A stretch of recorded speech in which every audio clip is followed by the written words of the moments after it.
Hello, very good evening to all. Am I audible? Yes, ma'am. Yes, ma'am. Okay. So it's our first session.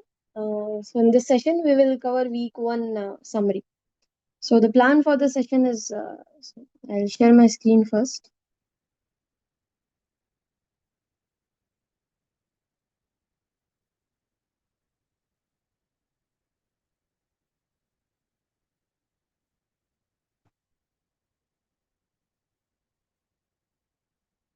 Okay. So these are the topics we will cover in this session. So first, I'll start with basic set theory. So we know that in week one, we started with set theory, and in set theory, we learned some of the basic set operation. That is union, intersection, subtraction of two sets, and all those things. And now we know that there is a graphical way to express if we have sets, then there is a graphical way to express them, and those are the Venn diagrams. And after that, we will also learn what is a Cartesian product of two sets. And with this, we will go to relations. In relations, we will learn what are the basic three types of relations are: reflexive, symmetric, and transitive.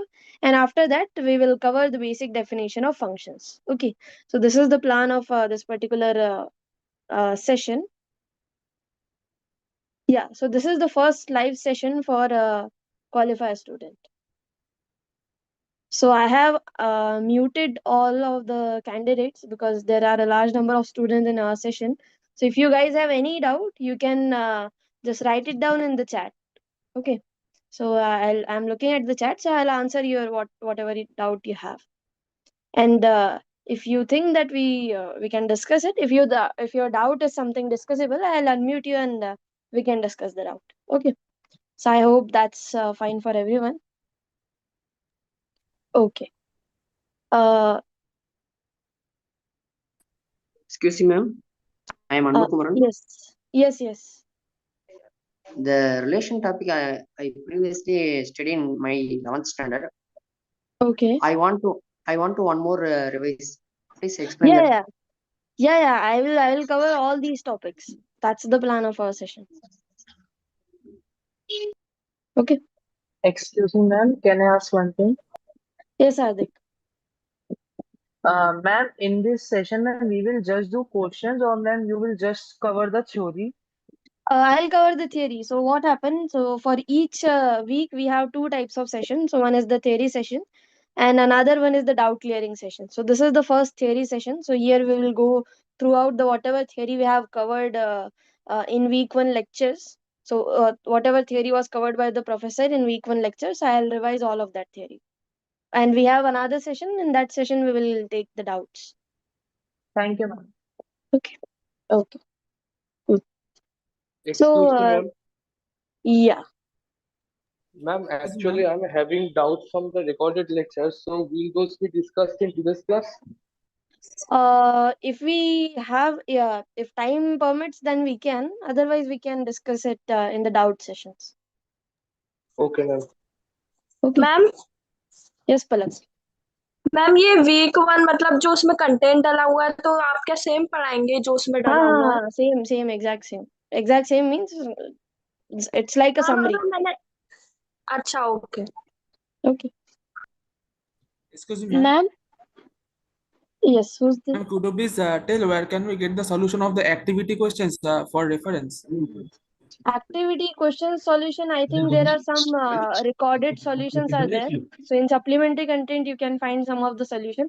But I don't think you will get each and every question solution. So there is no PDF for that, I guess. But you can check in the supplementary content.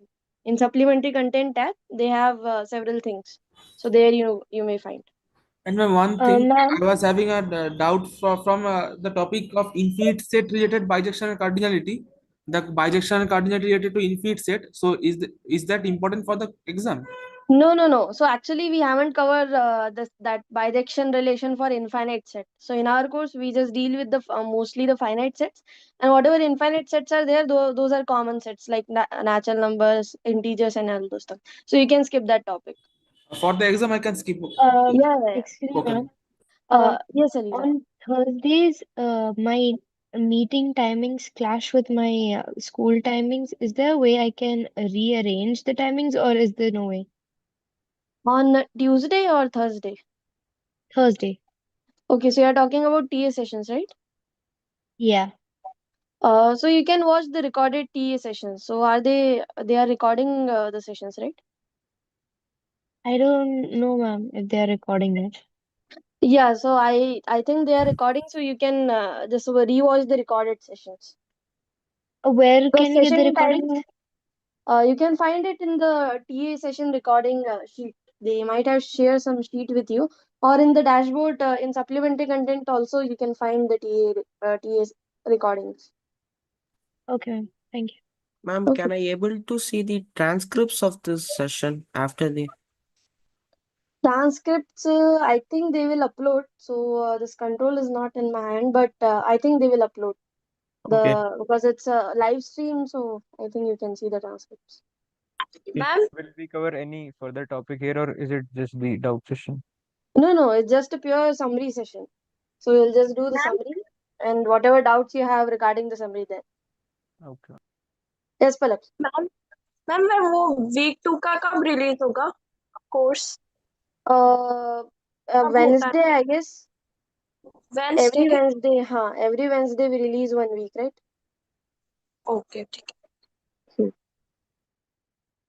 Okay, cool. Shall we start now? Excuse me, Yes, ma'am, ma'am. one doubt on another, please. Yes, ma'am. I am Let's actually start. a JE entry student, but in my tab, the quiz one is not showing the hall ticket tab. So, do we have to give the quiz Uh, one? yeah, quiz one you have to give because quiz one score will be added into your final score. So no matter if you are a GE student or qualifier, both. I mean, you have to give quiz one. But in my hall ticket and preferences, that section, the quiz one is not showing. The quiz two and the end term is showing, but the quiz one is not showing. Okay. So they will upload. They will update that. Okay, ma'am. Okay. Fine. So let me see. Excuse me, ma'am. Yes. Yes, Abhinav. Yes, ma'am. Ma'am, we will get this like session in the recorded form. Yeah, you can find this session over the YouTube. So in YouTube, they will paste. They will give you the link of live sessions. So recorded live Okay, session. ma'am. Okay. Okay. Ma'am Okay, एक ma'am. Thank question you. और था ma'am Yes, Palak. Ma'am ये quiz 1 मेरे को पता है qualifier है और क्विज 2 एंटर मतलब ये क्या है इसके बाद होगा क्वालिफायर के बाद So see, in our course we have three papers, right? Quiz one will हाँ be there, quiz two will be there, and end term will be there. So हाँ generally, what happens? Quiz one contains the portion of week 1 to 4. Quiz two will हाँ contain the portion of week 5 to 8, and the end term will contain the whole syllabus 1 to 12. So 1 to 11 in our course. There are only 11 weeks actually. Okay. ये So quiz 1 qualifier है ना quiz one is the qualifier. This is also known as qualifier. So if you are a qualifier okay student, you will get the paper of qualifier. If you are already qualified by your J score or whatever things you have, then you will treat it as a quiz one. And combining these all things, we will what you can say calculate your total score. So your total score will have some formula. So it's like 0.1% of graded assignment. So every week you have to submit one graded assignment. So that assignment will be scored, and that portion will be calculated over here. And with this, we have some formula of max of either 0.4 of your final exam. There is some formula you can find it in grading document. Okay. So if I am not wrong, I think it's like 0.4 of final term and 0.3 of quiz one plus 0.2 of quiz 2, or we have 0.6 of final and plus 0.2 of whatever max you have quiz 1 quiz 2. Okay, so this long formula is there. So with regard of this formula we will calculate your score. Okay, so okay all these okay ma'am information you can find in the grading document. Okay. Ma'am, okay I have a doubt. Ma'am, Yes sir. I have completed my activity questions, Okay. but it is not even showing in the graded. It is showing that due date is pending. Yeah, so activity is different and graded assignment is different. But if I click the if I go to the graded and if I click it, it is showing that I have been completed, but the scores are not even showing. Yeah, so they won't release the score until and unless the deadline is passed. Yeah, ma'am. Yeah, so you have to wait till deadline is over for quiz one. Then after that they Okay. will show your score. Yes, After ma'am. the deadline, can we know the Yeah, solutions? you can know the solution. We will upload the solution in the exact that supplementary supplementary content tab is there, na? So we'll upload the PDF of every graded assignment Excuse me, solution. ma'am.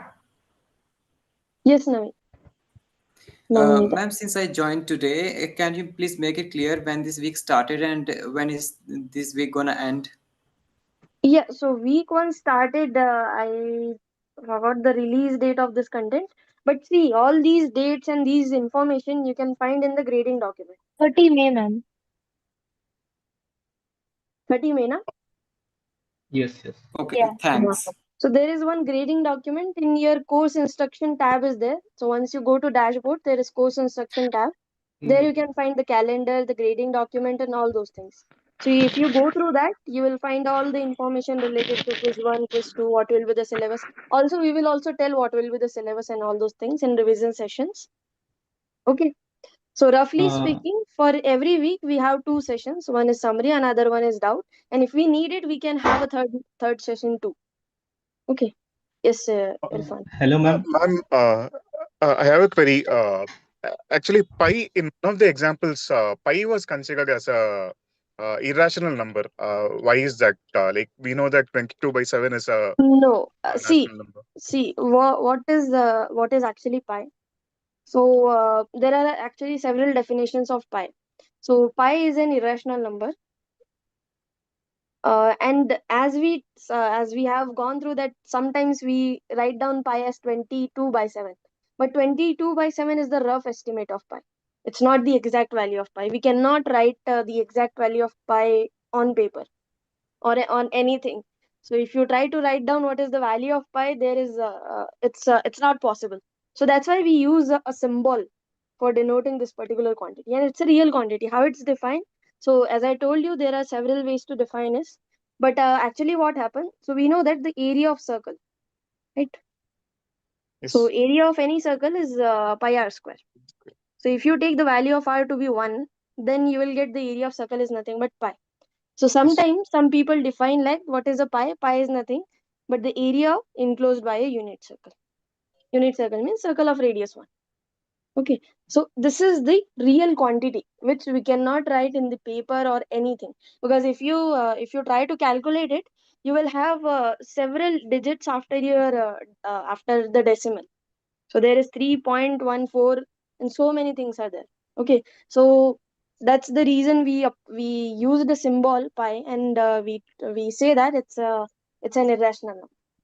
It's not Excuse me, exactly 22/7. Yeah. Excuse me, ma'am. ma'am. Thank I you, ma'am. have a doubt based on the assignments which are posted. Okay. So there is a question where elements in the Cartesian products will Yeah. only be in pairs. Okay. So Bharti, actually, this is a summary session, so we can take your doubt in the doubt clearing session. So whatever And activity, when practice, all doubts we can discuss there. and Is when that will okay? that Excuse me, happen, ma'am? ma'am. It will be on Saturday. It will be on Saturday. Yeah. Okay, thank you, Excuse ma'am. me, ma'am. Excuse me, Excuse me, Bharti, ma'am. I the doubts Wait, joined the wait, session. wait, wait, wait. session. Just raise your hand. I'll call your name and then we can discuss. Yes, Shubham, you can go.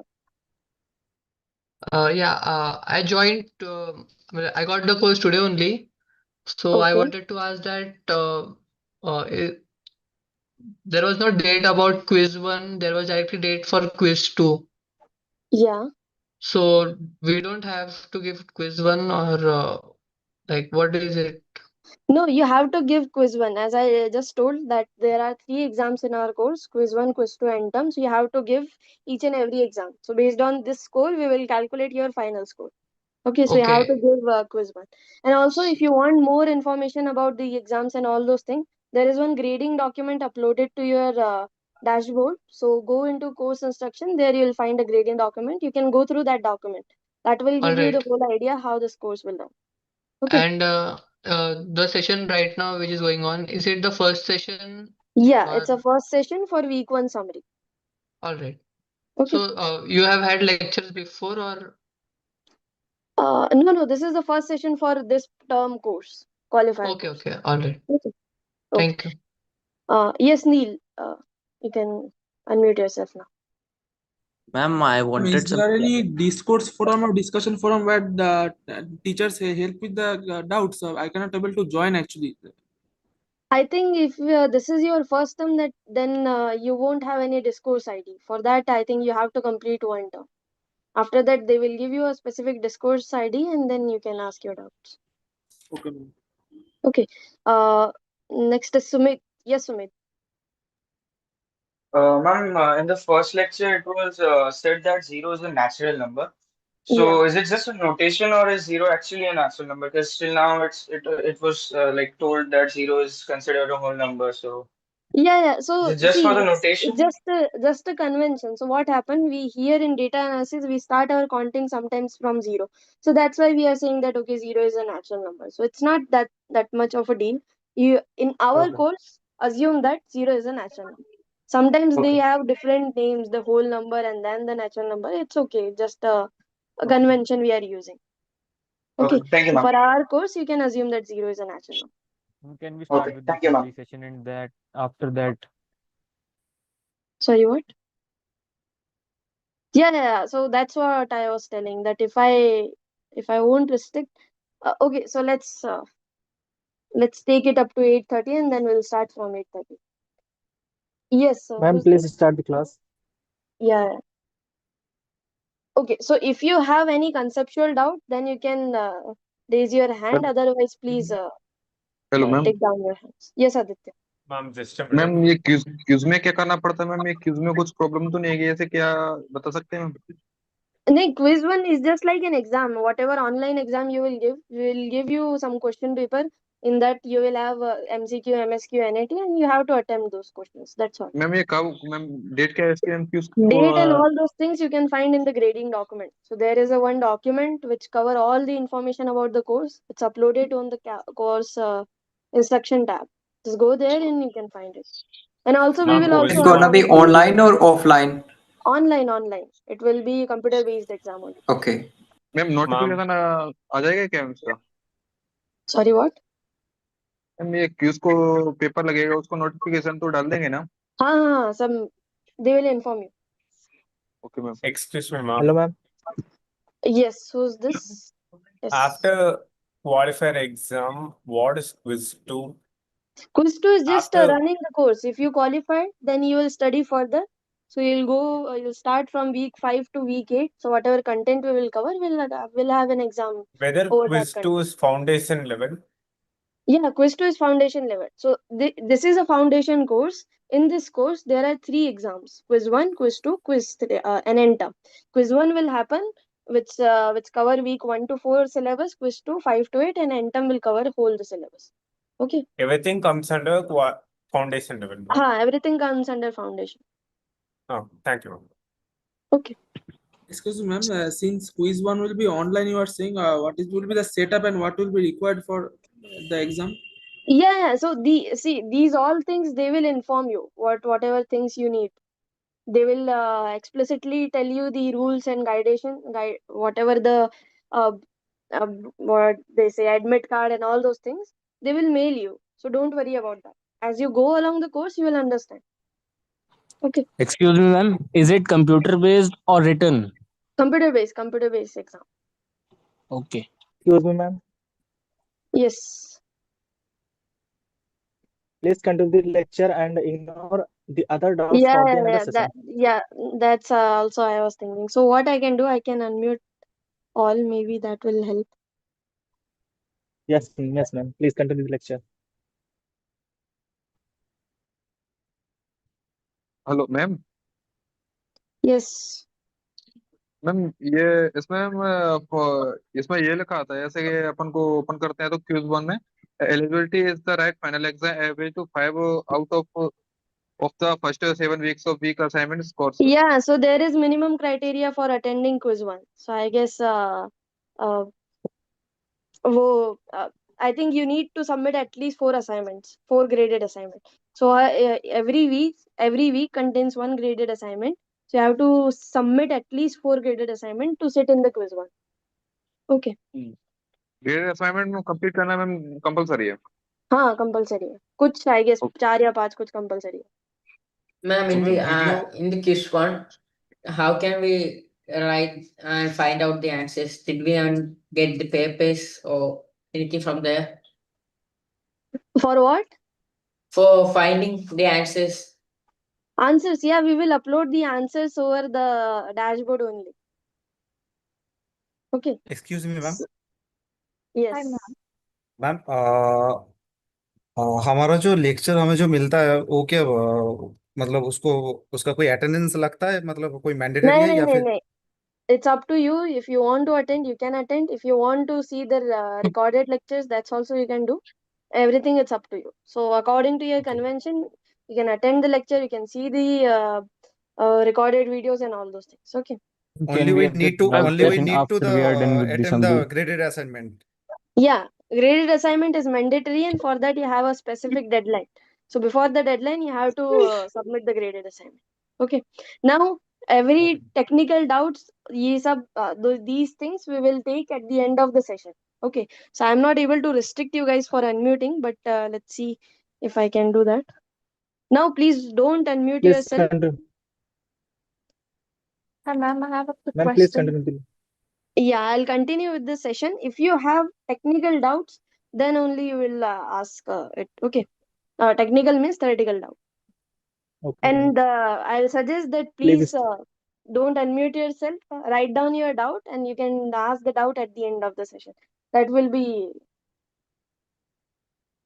much helpful.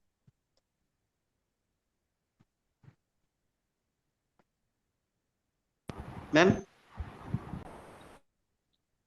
Yes. ma'am, can you hear my voice? Yes. Oh, ma'am, previously I asked the relation topic.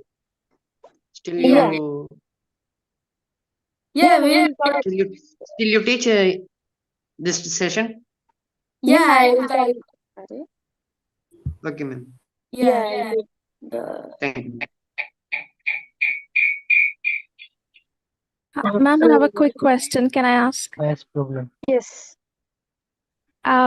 Okay, this is not about math. I did send an email to support, but I'm not able to post any of my questions or post anything on discussion forum. All the messages gets deleted. Ma'am, Um, same for me too. It's all get deleted. Okay. So you guys haven't heard anything back from the support team, right? Yes, I did send an email. I sent with 2 questions. They answered my second question, but not my first one. This was my first question to them. Okay, I'll ask them. I don't know about why these things are happening. I'll convey your doubt to them. Yeah, thank you, ma'am. Excuse me, I could not join the discussion forum only. So could you please? Yeah, so I think they are already qualified student or something cases there. In the discussion forum, I can ask questions only Please once. start After the that, I lecture. can't. Okay. So see, these all technical doubts so I can hear them, I can pass it to the support team, but I can't give you the exact solution. Okay. So let's see Start if I the can do something. lecture, ma'am. Yeah. Wait. Ma'am, what is your lecture slide? Explain this. Hello. Ma'am, can you start the class? What is Can you please lecture restrict everybody? You lecture guys stop slide is? asking the doubts. Yeah, I'll upload the lecture slides too. So in the calendar only इसमें you'll क्या find the होता है link. Ma'am? Sorry, what? Hello, क्या madam. होता है I ma'am don't. इसमें? Hello, madam. I don't think this is a doubt session. Can we start the lecture now? Yeah, I'll start the lecture, but until and unless you guys Please, ma'am, stop start unmuting the yourself, then lecture. there is no point. Yes, ma'am, start the lecture.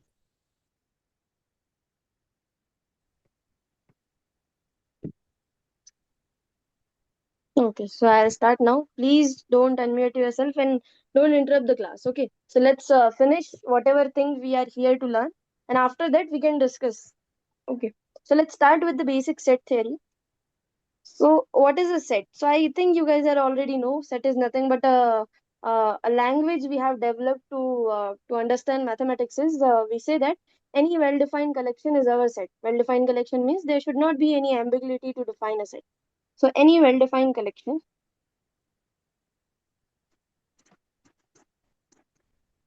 obviously any well-defined collection of objects. So these objects could be anything. You can collect the number of peer, you can collect the names, you can collect the cities and anything whatever.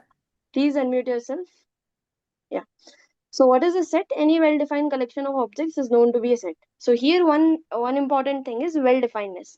Well-definedness means it should not be ambiguous. For example, if I say that if I define that some student is good or some student is bad, this is my definition, right? If I want to explain someone that this is a good student, this is a bad student, so it is possible that this convention is not acceptable for anyone. For example, if I say that okay, so those are the good students who score more than 80%. Now this is a well defined thing. Someone can easily figure out which student is good and which student is bad based on the definition, right? So well defined means it should not be ambiguous to anyone. You can easily tell that okay, this is the set, these are the objects I have collected in my set. Okay, so this is the meaning of set. Now, how to denote the set? Obviously, if we define something, there should be a way to denote it or to notate, to describe it, right? So for sets, we use the capital alphabets to denote a set in general. Okay, so don't say if you find a small alphabet they are denoting a set, don't come to me and bother me that how this is. So in generally, capital alphabets are used to denote any type of sets. Now, how we can write down a set? For example, you can there is one way to write down a set is just by listing the elements. Okay, for example, if I say that I want to write down the set of all natural numbers, so I'll come to what are these numbers. So, but for example, if I want to list out the numbers from 1 to 5, I can just simply list it 1, 2, 3, 4, 5. Right? So, this is a one way to describe a set. But this way won't work if we have an infinite set. For example, if you want to write down a set of infinite integers, infinite natural numbers, then we can say that 0, 1, 2, 3, 4, 5, and so on. Right? But here, it is possible to have some other quantities over here too. So that means it's not that specific. It is okay, but it's not that specific. So what we can do, in place of this, we will use a set comprehension notation. So what is a set comprehension notation?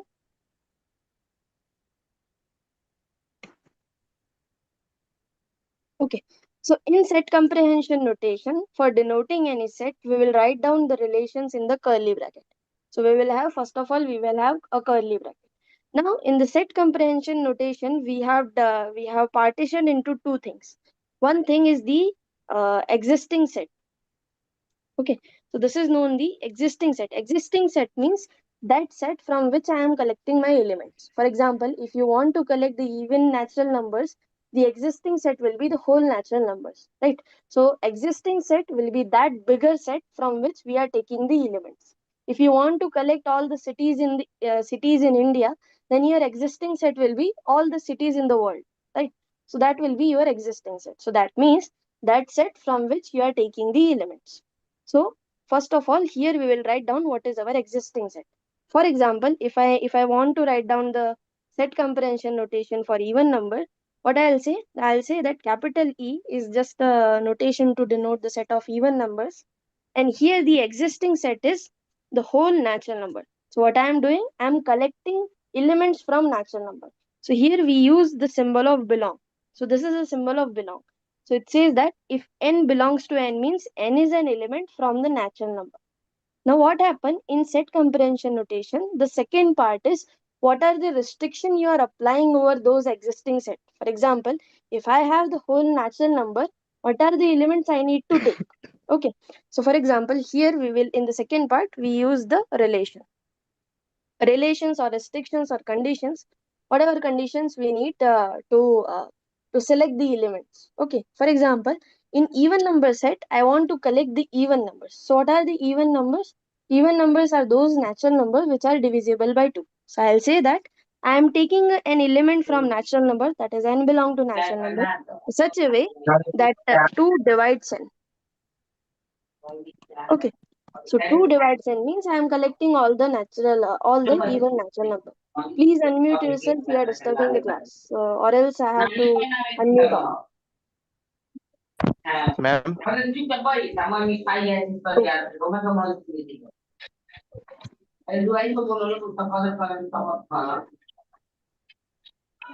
Samiksha, can you make me co-host so that I'll mute whoever is speaking? Yeah, actually, I am not able to do that too. Otherwise, I told you to mute. Yeah, you can. If you can make me co-host somehow, then I can try that. Okay, let me see. This is Alok Shukla.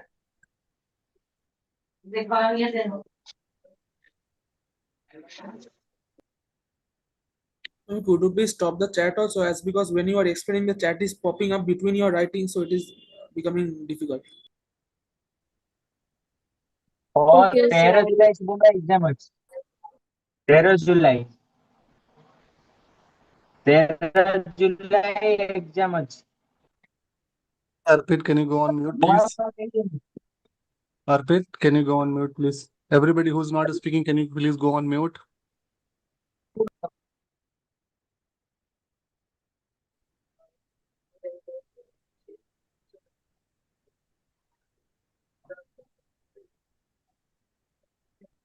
Ma'am,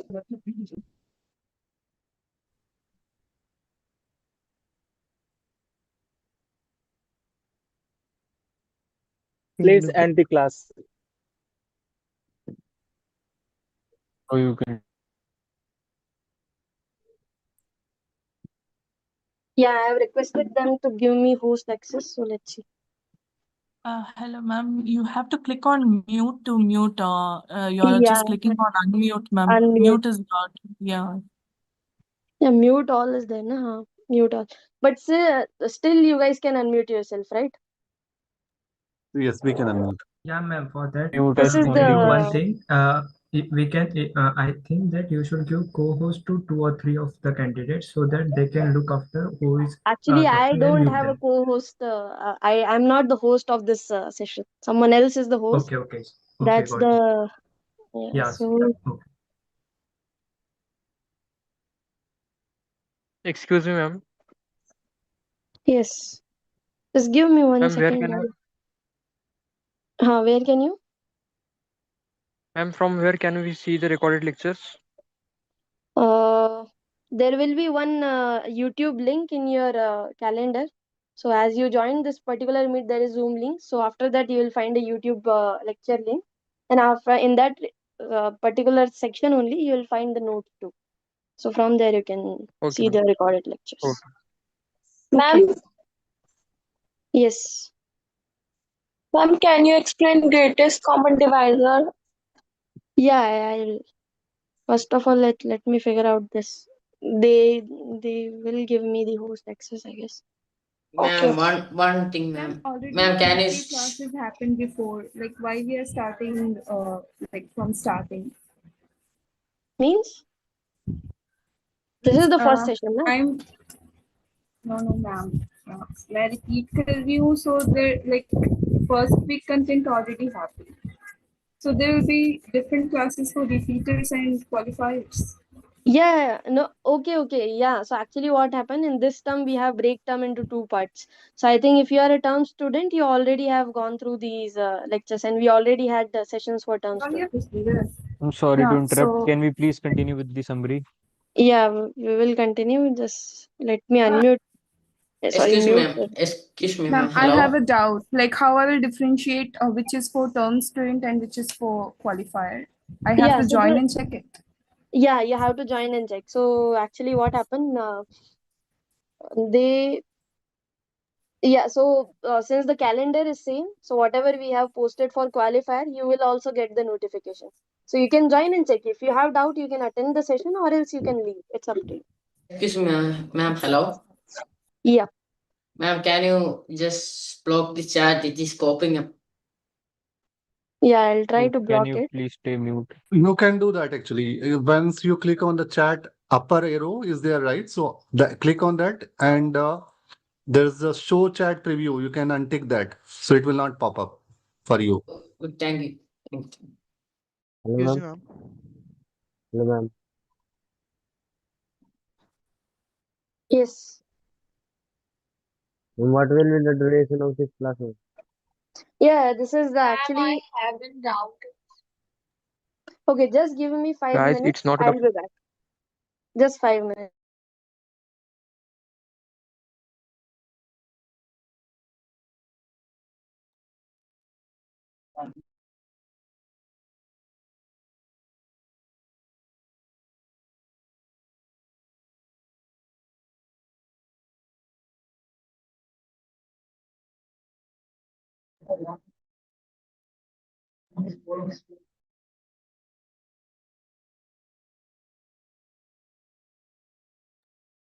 Hey guys, please don't unmute yourself.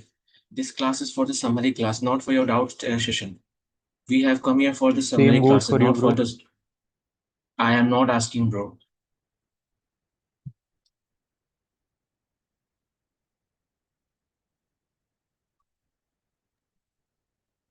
Exactly, Vaibhav Raj.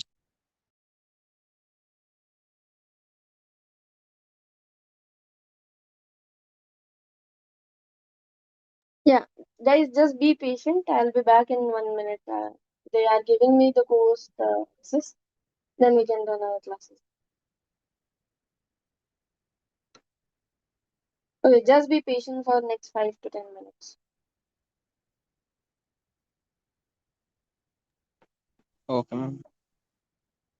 Okay, ma'am.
Okay, so now we can start.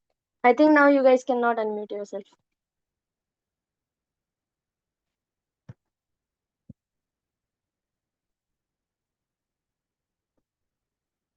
Hello, I'm audible? Yeah. So let's share the screen. Whatever things you want to say, you can say in the chat box. I'm watching it. Okay. Okay. So we are at set comprehension notations. What is set comprehension notation is? It's a systematical way to write down a set.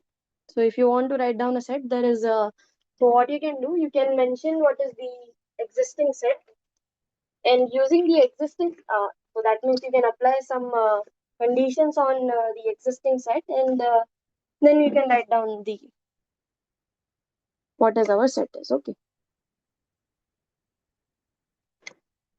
So now let's go to the next topic.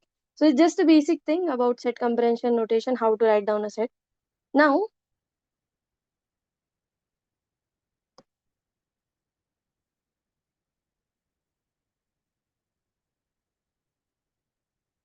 yeah, please don't spam the chat. Yes, Rishu, if you have any doubt, you can mention in the chat. Okay. Okay. Or else just be patient for next 1 hour. Within a 1 hour, we can cover all the whatever topics we have in week 1. So then if you guys have doubts, you can stay and we can discuss, so that other people's time won't get wasted, right? So now there is now let's go to the number systems. So what are the numbers we have in maths? Okay. So first of all,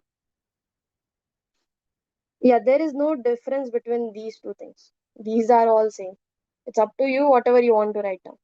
Okay. So what are the numbers we have in mathematics? So we start with the basic natural number.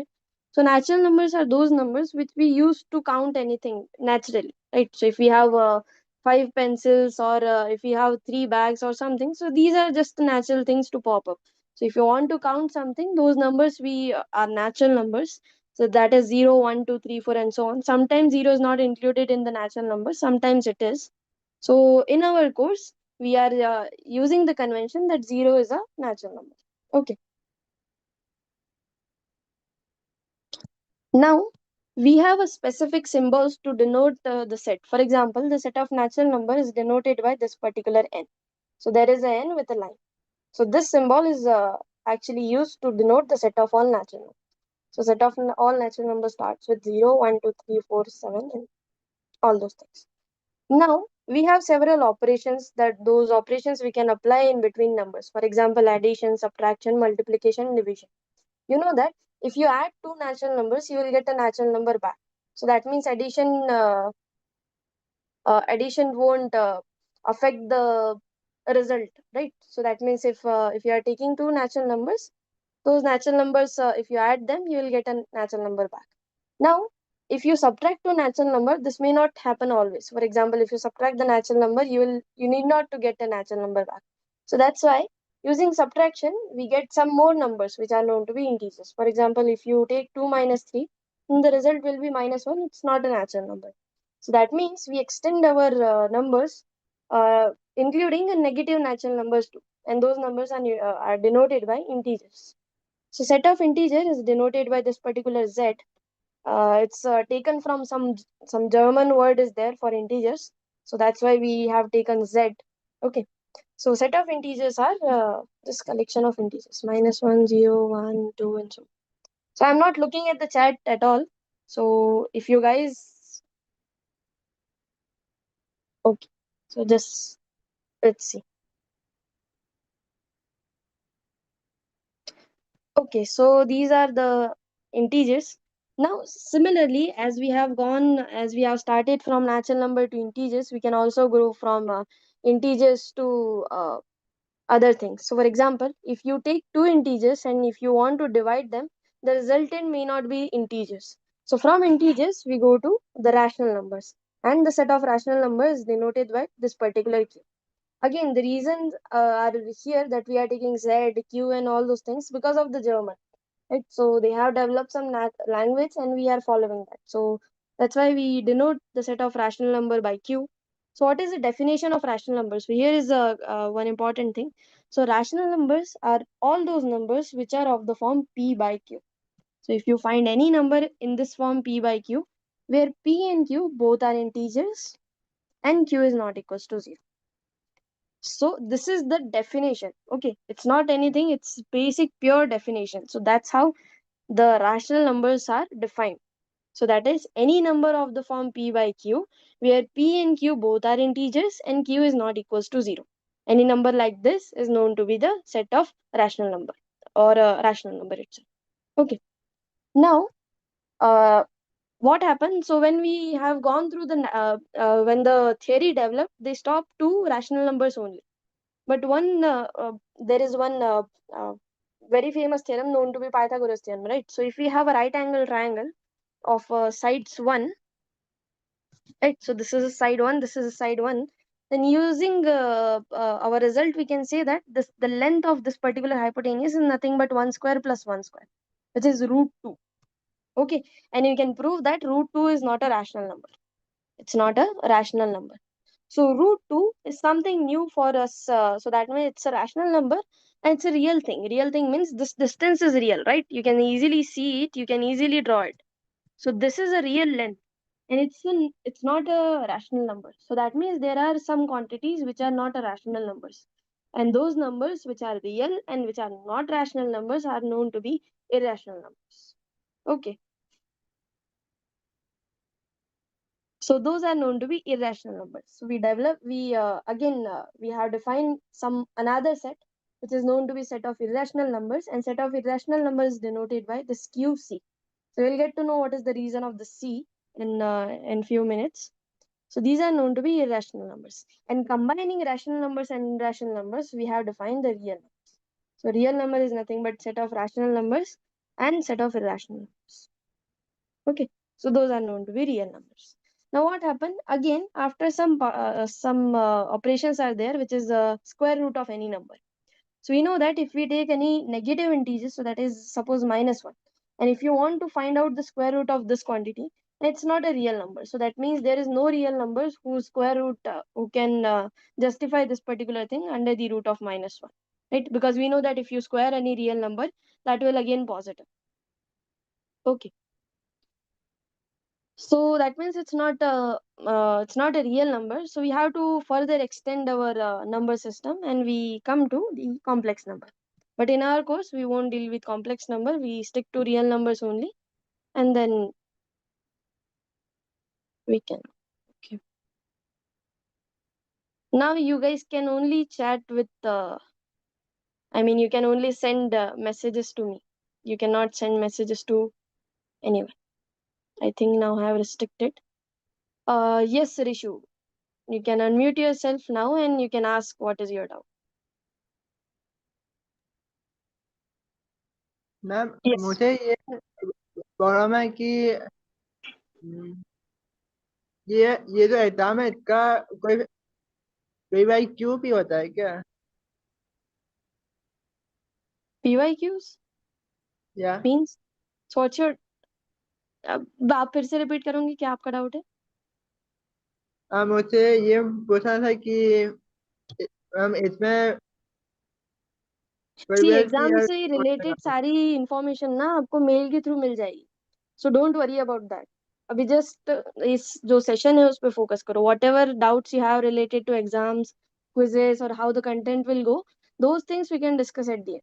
And please don't raise your hand multiple times. I won't unmute anyone else now. Okay. So this is the last person. Okay, fine.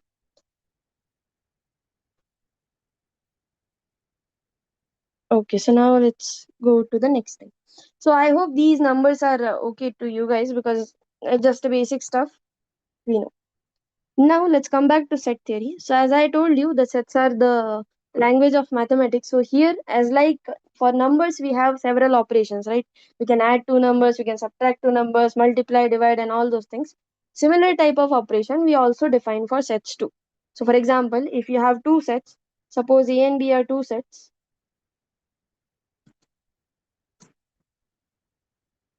Two sets. Then we have multiple operations, multiple set operations. Those we can apply on A and B. And the first operation is the union. So A union B. So what is A union B? A union B will be another set. So it will be another set.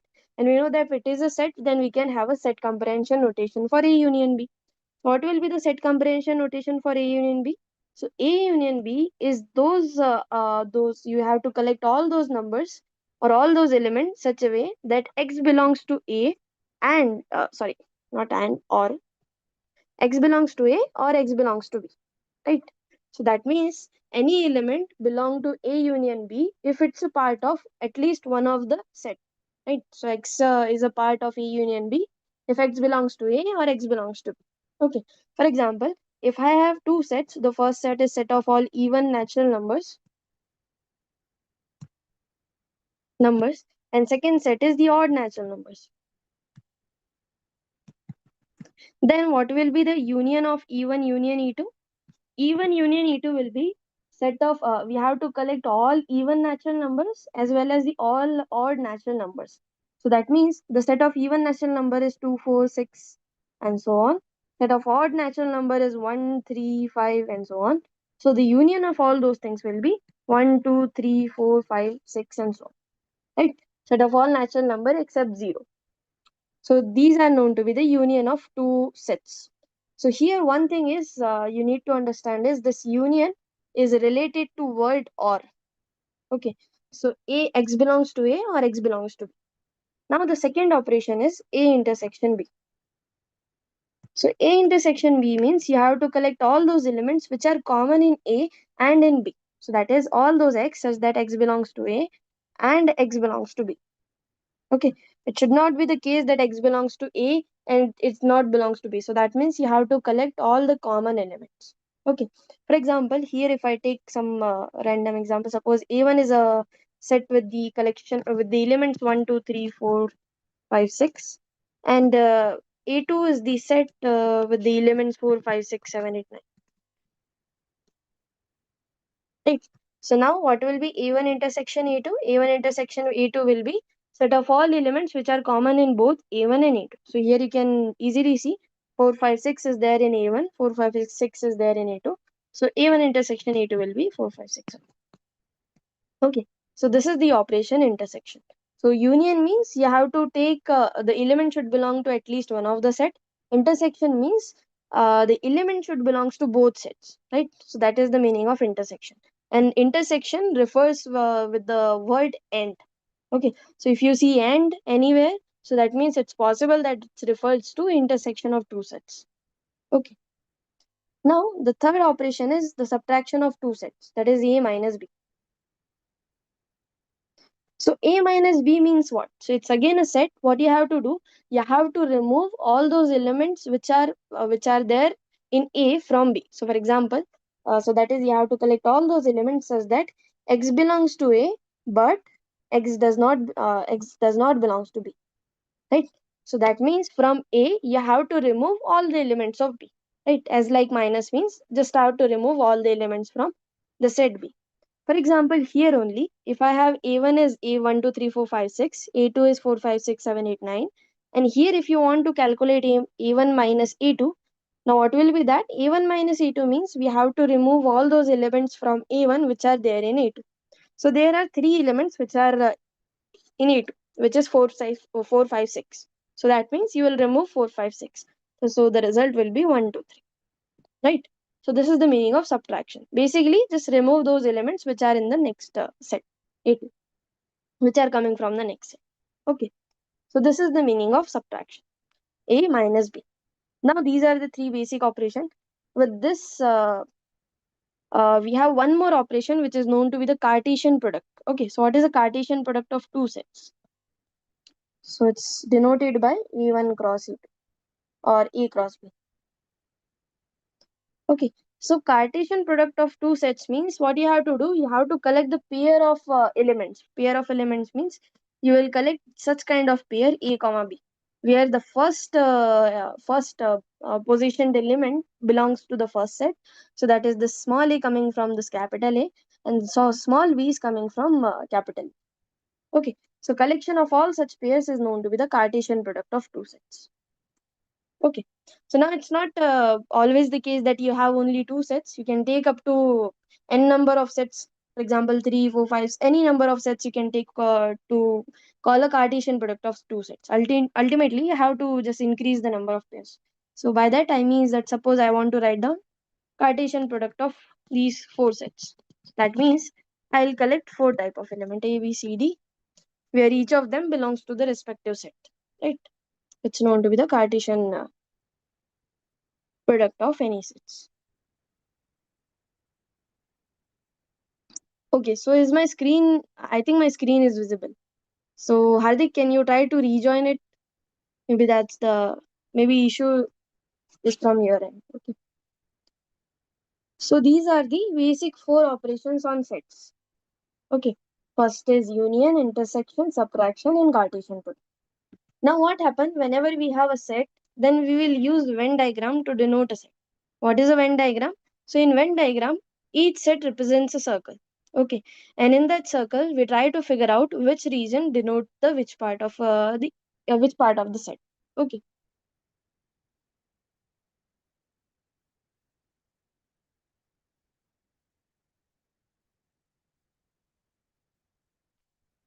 Yes, Renuka. So you can ask your doubt to the support team. They will tell you that if it's necessary to attend the quiz one or not. I can't say surely, or else I'll ask the support team. I'll let you know in the next session. Okay. I'll take a screenshot of your doubt. Okay, so now let's go back to Venn diagram. So what happens? So first of all, try to understand. Suppose I have three sets A, B, C. Okay, and I want to denote the Venn diagram of these three sets over here.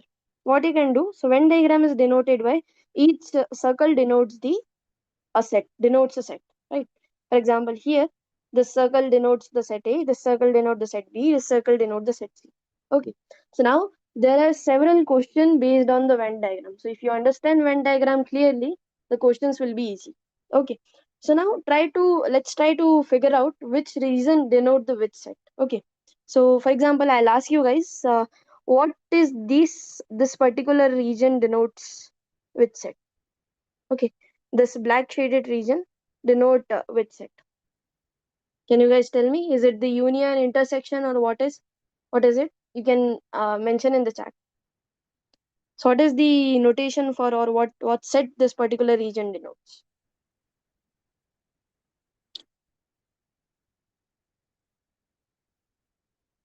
Okay, so the answer is intersection set. Okay, so how will you figure out that this is the intersection of three set? So let's try to see. Okay, so suppose there is some element here which is lying in this particular region. Okay, now what are the properties this particular element has? So this x belongs to A, right? Because this x is inside the circle A, right? This x also belongs to B. This x is also inside the circle B. This x is also belongs to C because it's inside the circle C. So that means what is the property this particular x has? It is in circle A, circle B, and circle C. So that means this x belongs to A intersection B intersection C, right? And this is true for any x, whatever x you will take from this particular region. It will have this particular property. So that means this particular region is nothing but the set A intersection B intersection C. Okay, so this is one thing. Now let's take another set. Okay, another region. So suppose I am taking this particular region. So observe which region I am marking. Okay, I'll give you guys 1 minute to think what will be the set representation of this particular region. The shaded black region. Oops. Yeah. Okay. So what will be the set representation of this particular region? Just think for a minute and answer in the chat box. Yeah, this black colored region.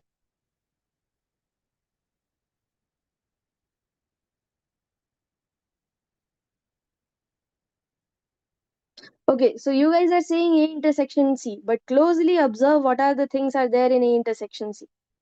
Yeah. Now one people replied correct. Answer is correct.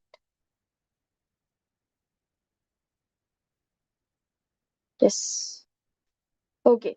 So the answer for this one is A intersection C minus B. right? So this set is representing A intersection C minus B. Okay, so observe that if you take any element, suppose there is one element here, suppose X is there, then what is the property of X is? X is in A, X is in C, but X is not there in B, right? So that means we are taking A intersection C and minusing the region B, right? Because this is the circle, this is the B circle, right? So this portion we are subtracting from A intersection C.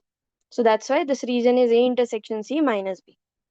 Okay, so this is the Venn diagram. So you can easily figure out what is the region. Okay, so now let's do one more.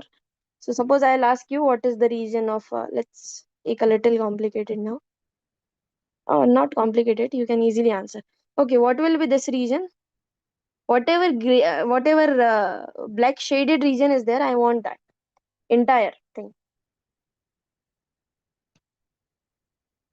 Okay, so what is this all black shaded region?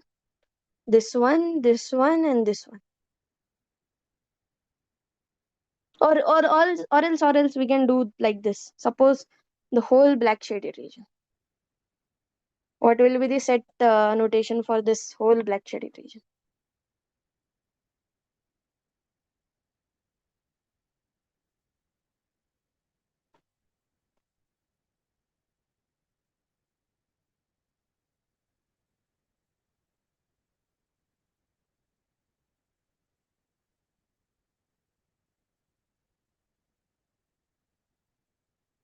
Correct. Everyone is giving the right answer. So it's nothing but A union B union C. So what we are doing, we are taking the whole union and then subtracting A intersection B intersection C, right? Because what is this particular red shaded region? This is nothing but A intersection B intersection C. So among all the union, we are subtracting A intersection B intersection C. Okay. If you guys have any doubt, you can mention in the chat box. If I think that it's discussable, then we can discuss, or else we can answer.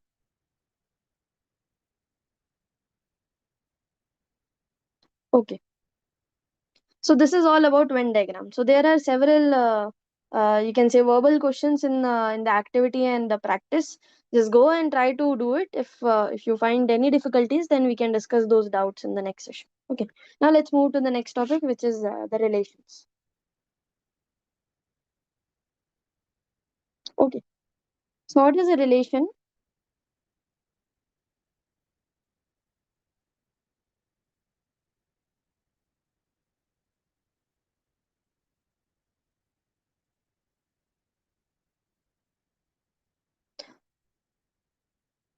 Okay.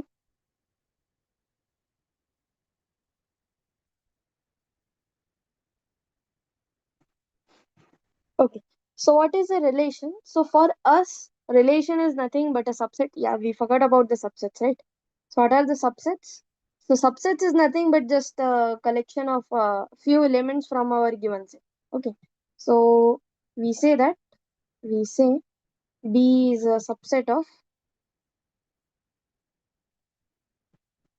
A if whatever element is there in B, this element is also there in A. Right? So subset means you are choosing some of the elements from the original set. So we can say that the set of even natural number is nothing but a subset of natural number. And the Venn diagram will look like this. So this will be A, and here the smaller circle will be B, right? Because all the elements of B are inside of A. So it's known to be a subset of any set.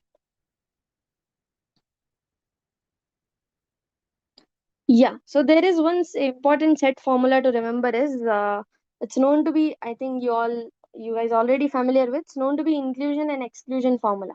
So I'll recall that. What is that? So this is the formula that you can find out the cardinality of, okay, so what is a cardinality means? So in finite set, cardinality is nothing but just number of elements. Okay, so cardinality of A means number of elements in it. Okay. So now, if there are actually two formulas which are basic for those are known to be the formula of inclusion and exclusion. So it says that the cardinality of A union B is cardinality of A plus cardinality of B minus cardinality of A intersection B. Now one more formula is there for three sets. So this is for two sets. If you have only two sets, then you can use this formula. But there is one more formula which says that cardinality of A union B union C is equal to cardinality of A plus cardinality of B plus cardinality of C. So here you can remember this formula like this. Cardinality is, first of all, you have to add the cardinalities of each set. Then you have to subtract the cardinality of two pair sets, that is minus A intersection B, minus B intersection C, and minus C intersection A. And then you have to add the whole intersection, A intersection B intersection C. Okay, so these are the two important formula which you can use to find out the answers of the set theoretical problems. Okay, one is the first one. If you have two sets, then A union cardinality of A union B can be calculated by this formula. But if you have three sets, then you can use this particular formula to find the whatever required quantity is there. Sometimes they will give you the union, they will ask about the intersection. Sometimes they will ask about the intersection of any two sets. All those things you can do from. Okay.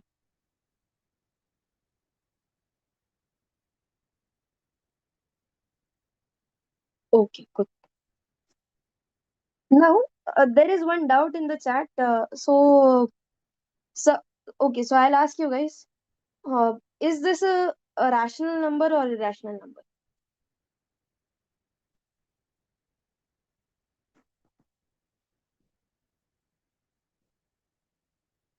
So what do you guys think? Is this rational or irrational?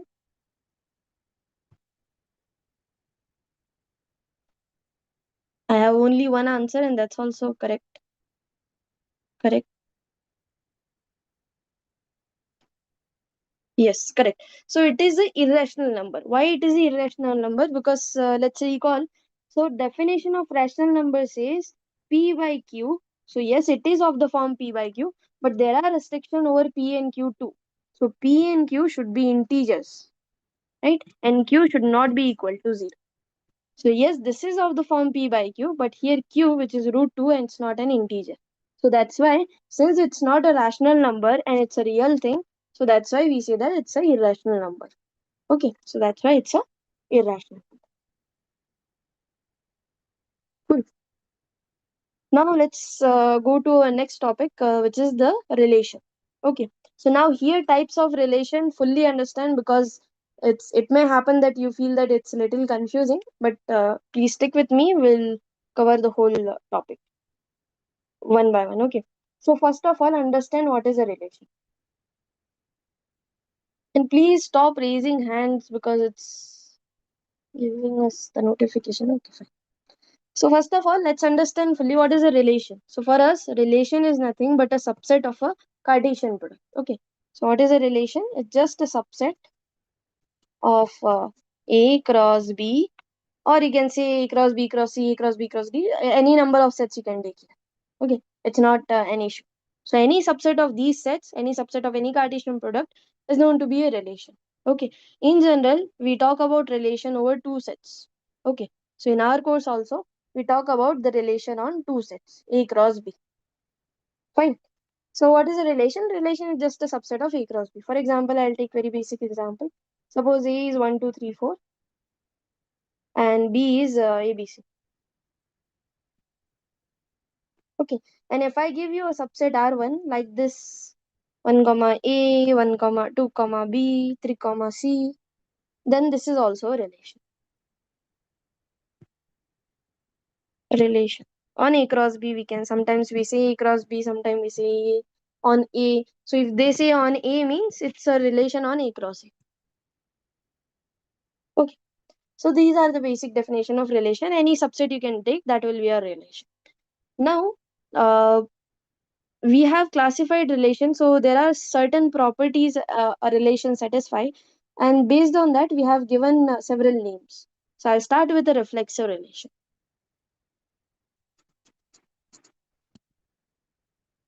Okay, don't be confused about relation. What is a relation? Just a subset for us. Okay, nothing else.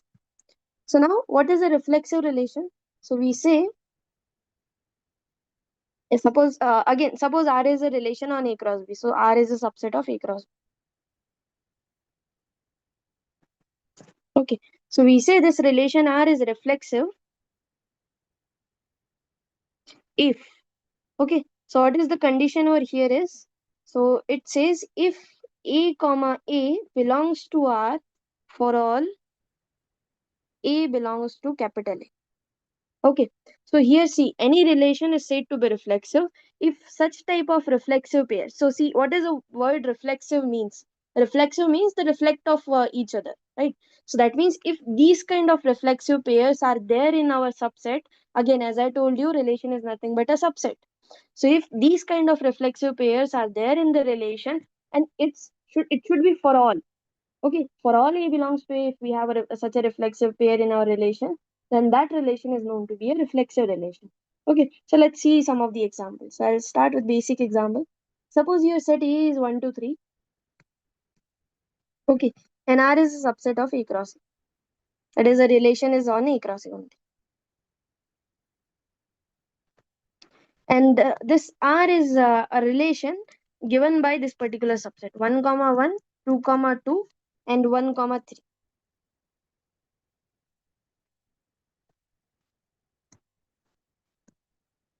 Okay, so now is this a reflexive relation?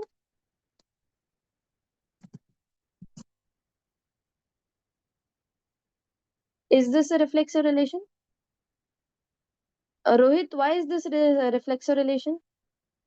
See, reflexive means the reflexive pair should be there, but for all, not for 1, 2. I want for all A belongs to A comma A type of pair should be there.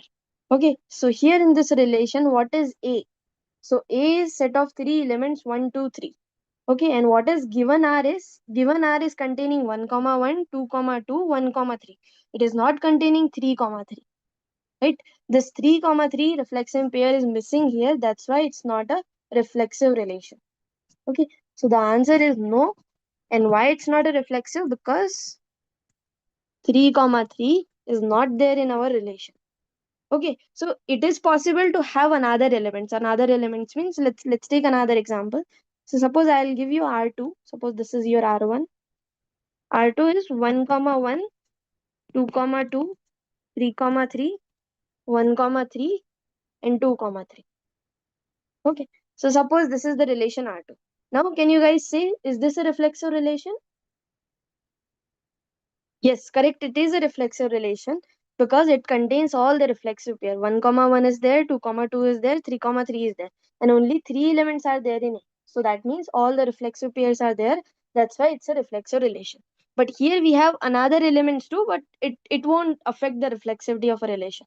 Reflexive relation means we just need these kind of pair. It is possible to have more pairs in our relation too. Okay, is that clear? I hope it's clear. Now let's take one more example. It's a little bit tough, so you guys think and then answer. Okay, suppose I have a relation R like this, that I am taking x comma y such that both x and y are real numbers and their addition is 2. In this way also sometimes relation can be expressed. So so here you have to understand what are the elements we are containing. Okay, so it says that you are containing all those real numbers whose addition is equal to 2. Oh, or else in place of real number, because real numbers are too big. So let's take is only natural numbers. Okay, so I'm collecting all those natural numbers. So x and y are related if their addition is 2. Now my question is this reflexive?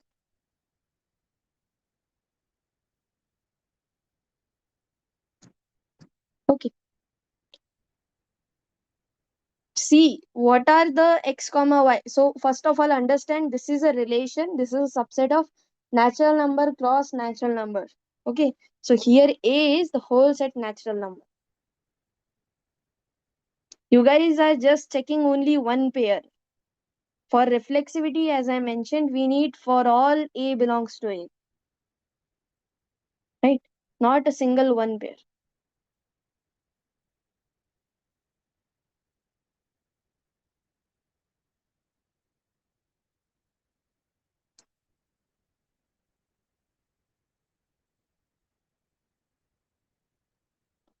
Okay. Okay. So answer is no, it's not a reflexive relation. Why it's not a reflexive relation? Let's understand. First of all, what is the set A here? Okay. So can you guys tell me what is the set A here? I already told you. Yeah. So here A is nothing but set of natural number. Okay, and what is this relation R? So let's try to write down some of the elements of this particular relation R. Okay, so what are what are the elements we are collecting in this relation? So we are saying that two natural numbers are related if their addition is equal to 2. If x plus y is equals to 2, then I will take x comma y pair in my relation R. Okay, so if I take 0, so then 0 is related to 2, right? Because 0 plus 2 is only 2. We cannot take any other element with 2, right? 1 is related to 1, 2 is related to 0, right? And we cannot take any other elements, right? Because if you take the value of x to be 3, there is no another natural number. So ultimately, it's nothing but a complicated way to expressing this particular relation. Am I right or not? There are only three pairs in this particular relation, and those pairs are 0, 2, 1, 1, and 2, 0. Okay, so here you can easily observe that since we are taking A to be whole natural number, if I want this relation to be reflexive, I need all type of reflexive pairs should be there. That is 0, 0 should be there, 1, 1 should be there, 2, 2 should be there, and so on. But none of them pairs are here. Okay, missing out one only reject the reflexivity, but here we are not getting at anything, right? So that means it's not a reflexive relation. The answer is no, not reflexive. Oh, sorry. Okay, is this example clear to everyone? Yeah, if this x plus y is equals to infinity, then obviously it is. But still, this is not a well-defined relation, right? Infinity means what? Infinity is not something. Okay. So I hope this is clear. I'll take more examples also, but let's go to the second kind, which is symmetric relation. Okay. So again remember reflexivity means you need a comma a type of pair should be there only. Sorry, a comma a type of pair should be there for all a belongs to a. Okay. So now let's go to the second kind, which is symmetric relation. Okay. So any relation R on set A cross B, so that is just a subset of A cross B, is said to be symmetric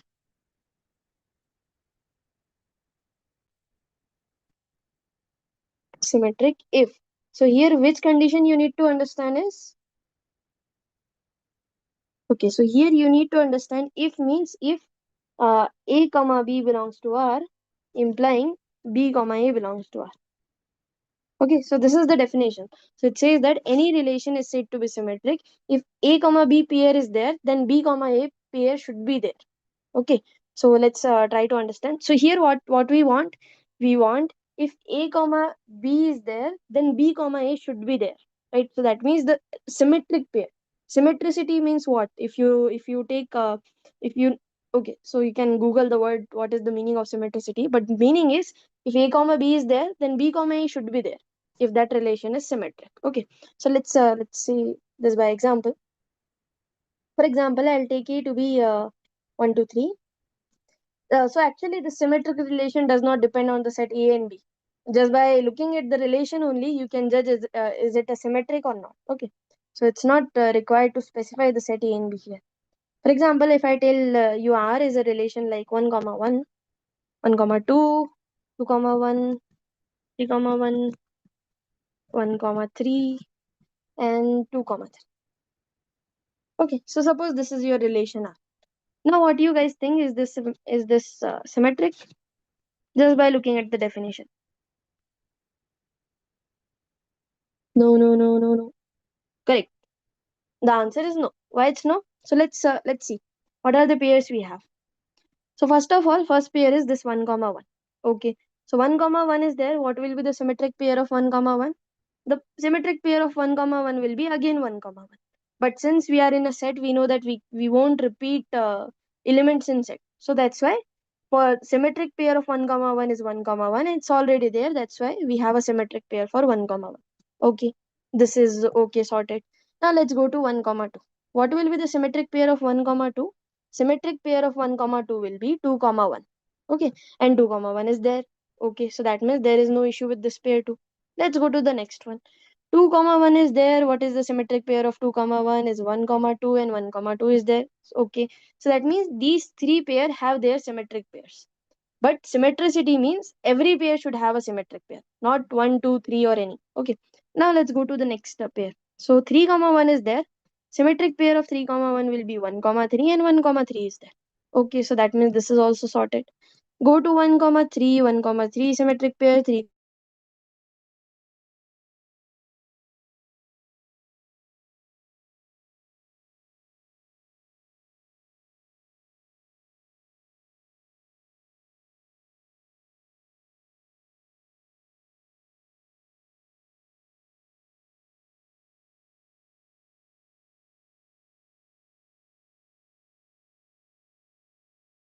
symmetric pair, 3 comma 23 symmetric pair. My screen is clearly visible to me. I think it's a network issue from your side. Cool. Now let's take one more example. Okay. If I ask you R is a relation like 1 comma 1, 2 comma 2, 3 comma 3, 4 comma 4. Now is this symmetric?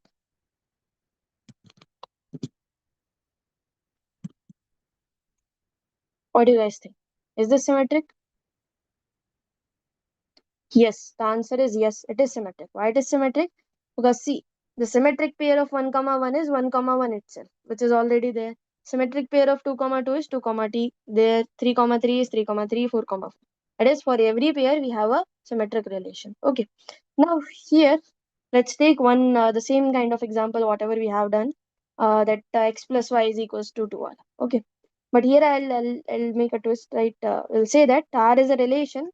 So R is a relation like this, that you will collect all pairs x comma y such a way that x and y belongs to integers now, not natural numbers, integers. And the restriction over x comma y is their addition should be equal to 2. Right? You guys understand this terminology, right? That means we are containing all those x comma y whose addition is 2 and they should be belongs to the integers. Yeah, so identity relation is all pairs a comma a, but any other than that. Okay, so I'll explain what is identity relation. Okay, so let's come to this relation. Is this symmetric?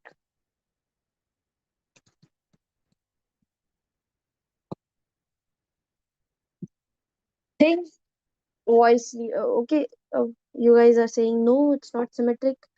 Just rethink again. Yes, no, yes, no, yes, no.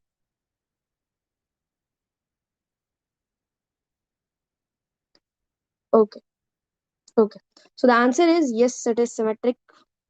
How we can figure it out that this is a symmetric relation? Okay, so first of all, understand the definition of symmetricity. What does it says? It says that okay, if a comma b is there, then I need b comma a, right? So that means if a comma b is there, then b comma a should be there.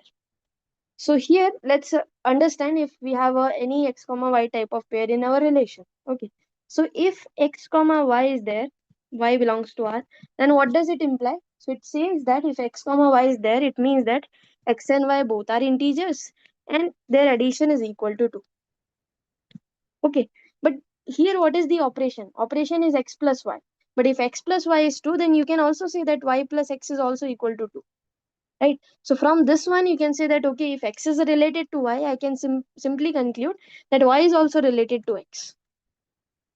Right? So that means if a comma b is there, we can surely say b comma a is also there.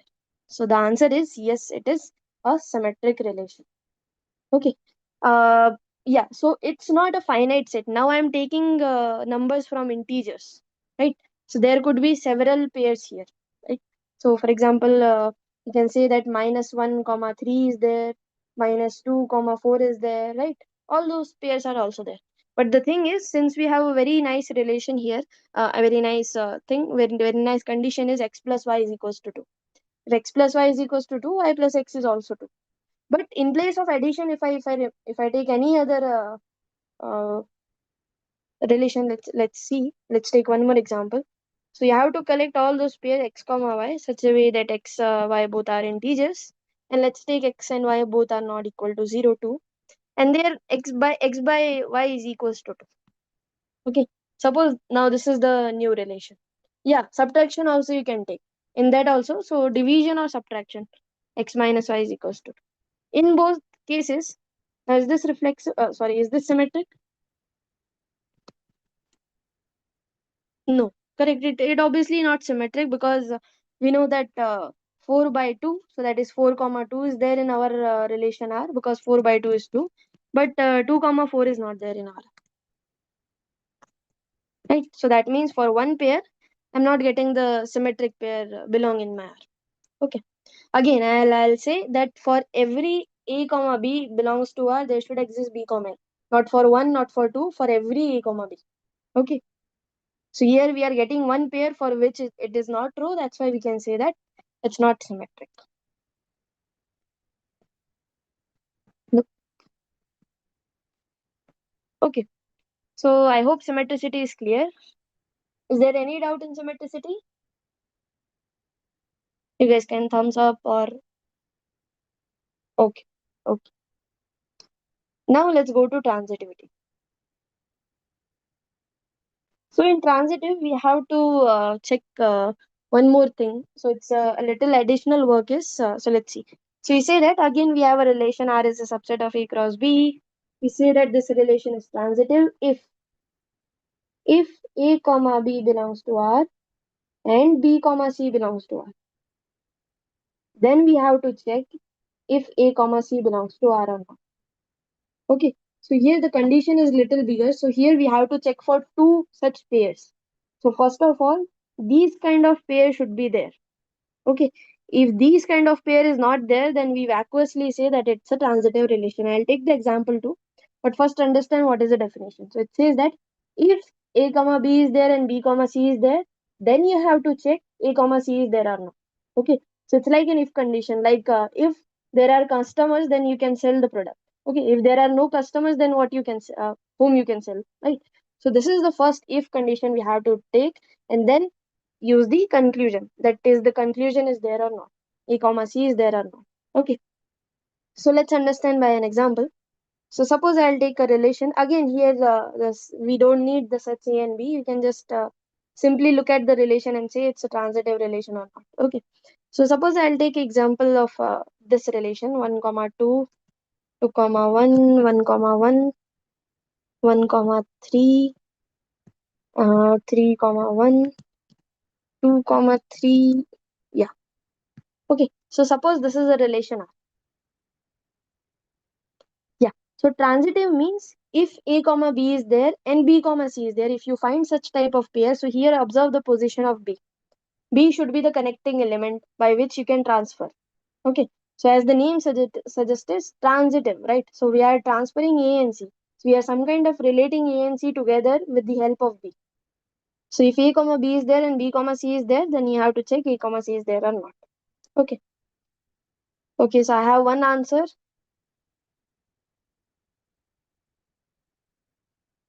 Yes, no, yes, no. Okay. Okay, so let's see, is this a relation is transitive or not? Okay. First of all, we have one pair which is 1 comma 2. Okay. So if you are taking this as A comma B, I need to find another pair to check something, right? So for checking, I need a condition. That condition is A comma B and B comma C.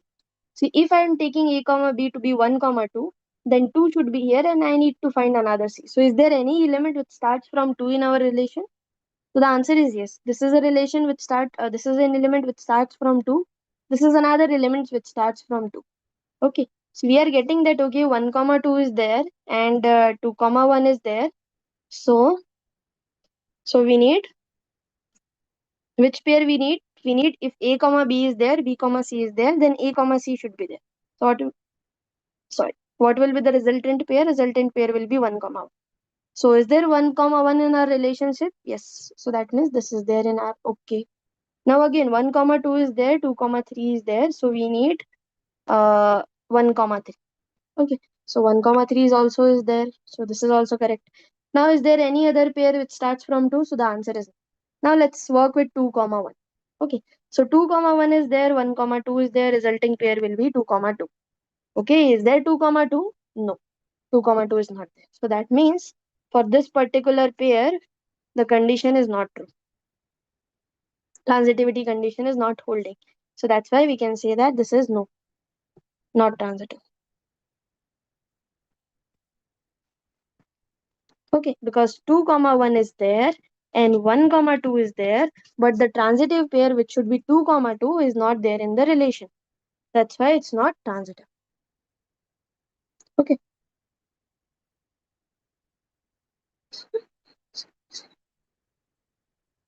Yeah, it is possible to be one element at the same place. For example, one is here. Okay, A and C could be same. Okay, this is okay. It's not an issue.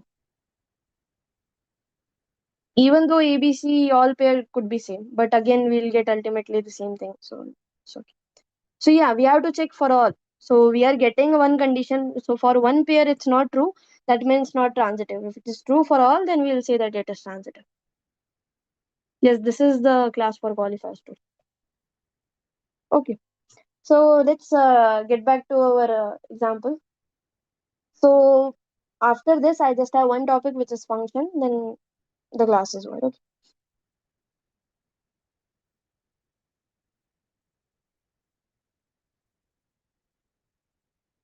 Yeah, that I don't know what they said, but let's come back to our example.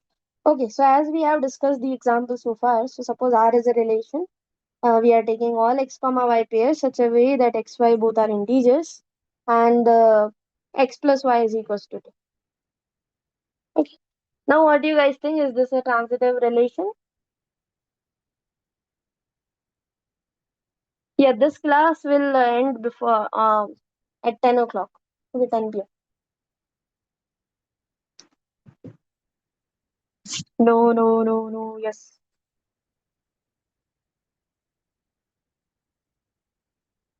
Yeah, I'll go to that symmetric example. Yeah. So it's actually not a transitive relation. Why it's not a transitive relation? Let's see. So suppose you can easily find out one pair for which transitive pair is not there. Okay, for example, you guys know that minus 1 comma what I can say, take here minus 1 comma 3 belongs to a relation because minus 1 and 3 both are integers and their addition is equal to 2, right? And similarly, if I want to start with 3, I have to go with minus 1, right? 3 comma minus 1 is there. So these are the two pairs which are there of the form A comma B and B comma C, right? But what will be the transitive pair? Transitive pair will be minus 1 comma 1. Sorry, minus 1 comma minus 1. And minus 1, if you add, you will get minus 2, not 2. So you can say that minus 1 comma minus 1 is not there in our relation R. So that's why it's no transitive, not transitive. Okay. Is this example clear why this relation is not transitive? Because we are getting a pair for which the transitive pair is not there. Okay. Now what happened? In some cases, you won't get such a transitive pair. So let me take one more example. I hope this example is clear. Okay.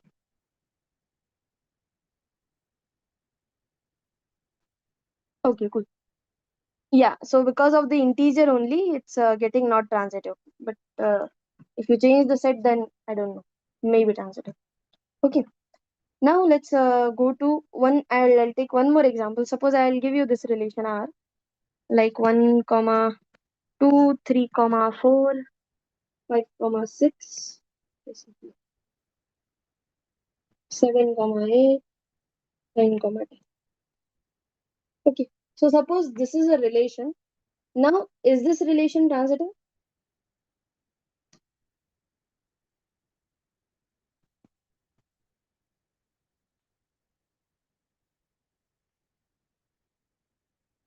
Yeah. So here what is happening?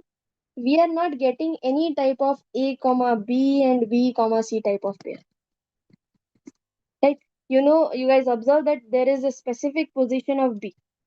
If you are not getting any such pair A comma B and B comma C, because here not B are different for each pair. Here the value of B is 2, here the value of B is 3, right? So there is no relation of this type of pairs. A comma B and B comma C is not there. So that means we don't have anything to claim that this is not transitive, right? So it's like that situation. If you won't get any type of proof, they say na that if we don't have any witness, we cannot say that that person is guilty, right? So something like this is happening here. Since we don't have anything to prove that that's not transitive, we will vacuously say it is transitive. Yes, because there is nothing to say that it's wrong, right? So this is known to be known as vacuous condition. So vacuous condition are those conditions on which the if condition is not satisfied, right? So here the definition of transitivity says that if a comma b and b comma c is there, then we have to check for we have to check for a comma c. But here in this condition, if condition is not there, right? So in such cases, we vacuously assume that the relation is transitive. Yeah, something like that. Innocent until guilty. Yeah. If you don't have anything to prove that that thing is false, then we vacuously assume that it's true. So same thing is happening here. Since we don't set, since there are no pair which satisfy the if condition, that's why we vacuously say it is a transitive relation. Okay.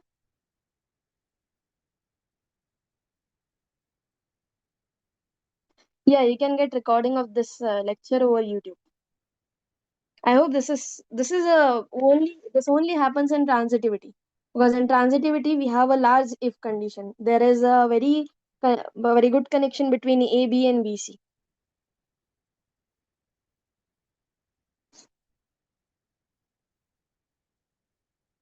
Okay, fine.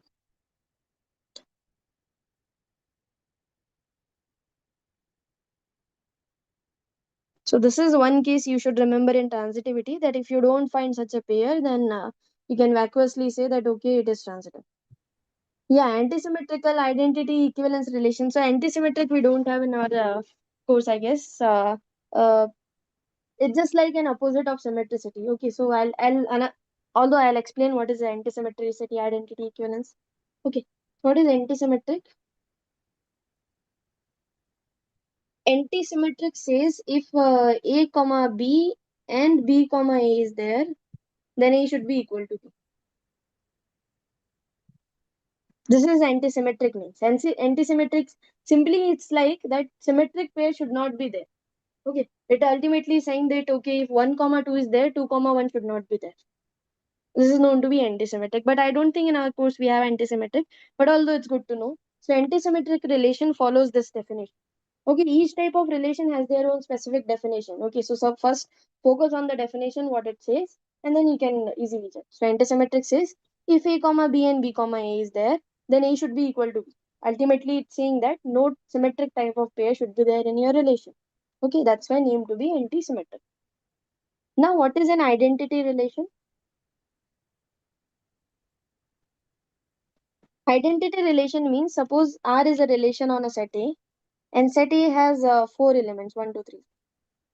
Then the identity relation will be all identical pairs. That is 1 comma 1, 2 comma 2, 3 comma 3, 4 comma 4. It's known to be an identity relation. Okay, no other pair should be there. That is the difference between identity and reflexive relation. In identity relation, you just need identical pair, no other pairs are allowed. But in reflexive relation, you can have other pairs. Yes, Aman. Ma'am, please repeat the previous example. Is this one? Yes, ma'am. This one, na? So here what is Yes. happening? If you want to check for transitivity, transitivity says if a comma b and b comma c is there, then you have to look for a comma c. But here in this example, what is happening? You are not finding such a pair, a comma b and b comma c, which are related by two elements, which are related by b, right? If you are taking b to be 2, then there is no 2 in the first position. If you are taking b to be 4, there is no 4 in the first position, right? If you are taking 6 as a b, then there is no 6 in the first position. So ultimately, you are not getting such type of common pairs, right? So ultimately, what is happening? We are not satisfying the if condition. There is nothing to check, right? So in such cases, we vacuously assume since there is nothing to claim that this is not a transitive relation, we will accept it as a transitive relation. Okay. Is that clear, Aman? Okay. Yes, ma'am. Thank you. Okay. So this is the meaning of identity relation, means or identical pair should be there, no other pairs are allowed. That's the basic difference between identity relation and symmetric relation. In symmetric relation, it is possible to get another pairs too, for example 2, 3, 4, 3 and all those things. But in identity relation, we restrict ourselves up to the identity pairs only. Okay. Now what is what is an equivalence relation? It's a very important thing is equivalence relation. But just it says that a relation is an equivalence relation if it is reflexive plus symmetric plus transitive. Then it's known to be a reflexive relation. So if it's a combination of all these all three properties, then it's a equivalence relation. Okay. Okay. So this is the basic relation part. But relations are important. You will find at least one question in every exam on relations. Okay. In every exam means quiz 1, quiz 2, not in quiz 2 obviously. Quiz 1 and end term, you will always find an exam a question on relations. Okay. So it's better to clearly understand what are these relations. Okay.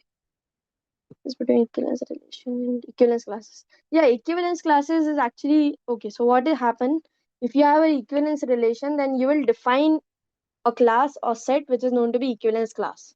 Okay, for every element we have a equivalence class, and those theory is different. Those is not in a part of our interest. But equivalence relation actually nicely partitioned the set, so that's why those are important. Okay, so now you guys can raise your hands if you have doubts on the topic of relation. Okay, because relation is an important topic. If you have doubts, you can raise your hand. I'll ask you to unmute one by one and then we can discuss. So I'll start with D Tharun. Okay. So you can unmute yourself and let me know Ma'am, your is doubt. relation and identity are the same? See, identity is a type of relation. Okay. What's And the as difference? so as I told you, identity is a type of relation, right? Relation is general word we are referring. Identity relation, reflexive relation, these are the type of relation. And there is a subtle difference between reflexivity and identity is in identity, you won't allow any other pair. So that means 2, 3 should not be there. But in reflexivity, you allow 2, 3. For example, okay, so let's take a subtle example. Let's suppose I is the 1, 1, 2, 2, 3, 3. N is 1, 2, 3. And R is 1, 1, 2, 2, 3, 3. And 1, 2. Okay. Now this R is reflexive, this I is identity, and A is our setting. Is that clear now? D Tarun. Ma'am, the only difference is reflexive can have other parts too. Correct. Reflexive can have other pairs, but identity cannot have. Cannot have other parts. Right. Thank you. Okay, you can lower your hand. Okay, yes, Abhijit.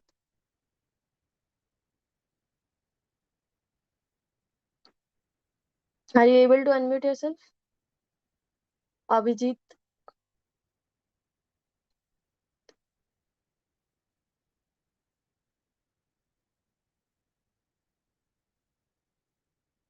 Okay, let's move to the next person. And that is, yes, Arshit. Sorry, Arshita, I guess. Ma'am, can you hear me? Yeah. Ma'am, my doubt is from the reflexive one. You gave an example that x comma y belongs to natural numbers, and also that x plus y is equal to 2. Like generally speaking, that natural numbers doesn't include 0. If we didn't include 0, will that be a reflexive one?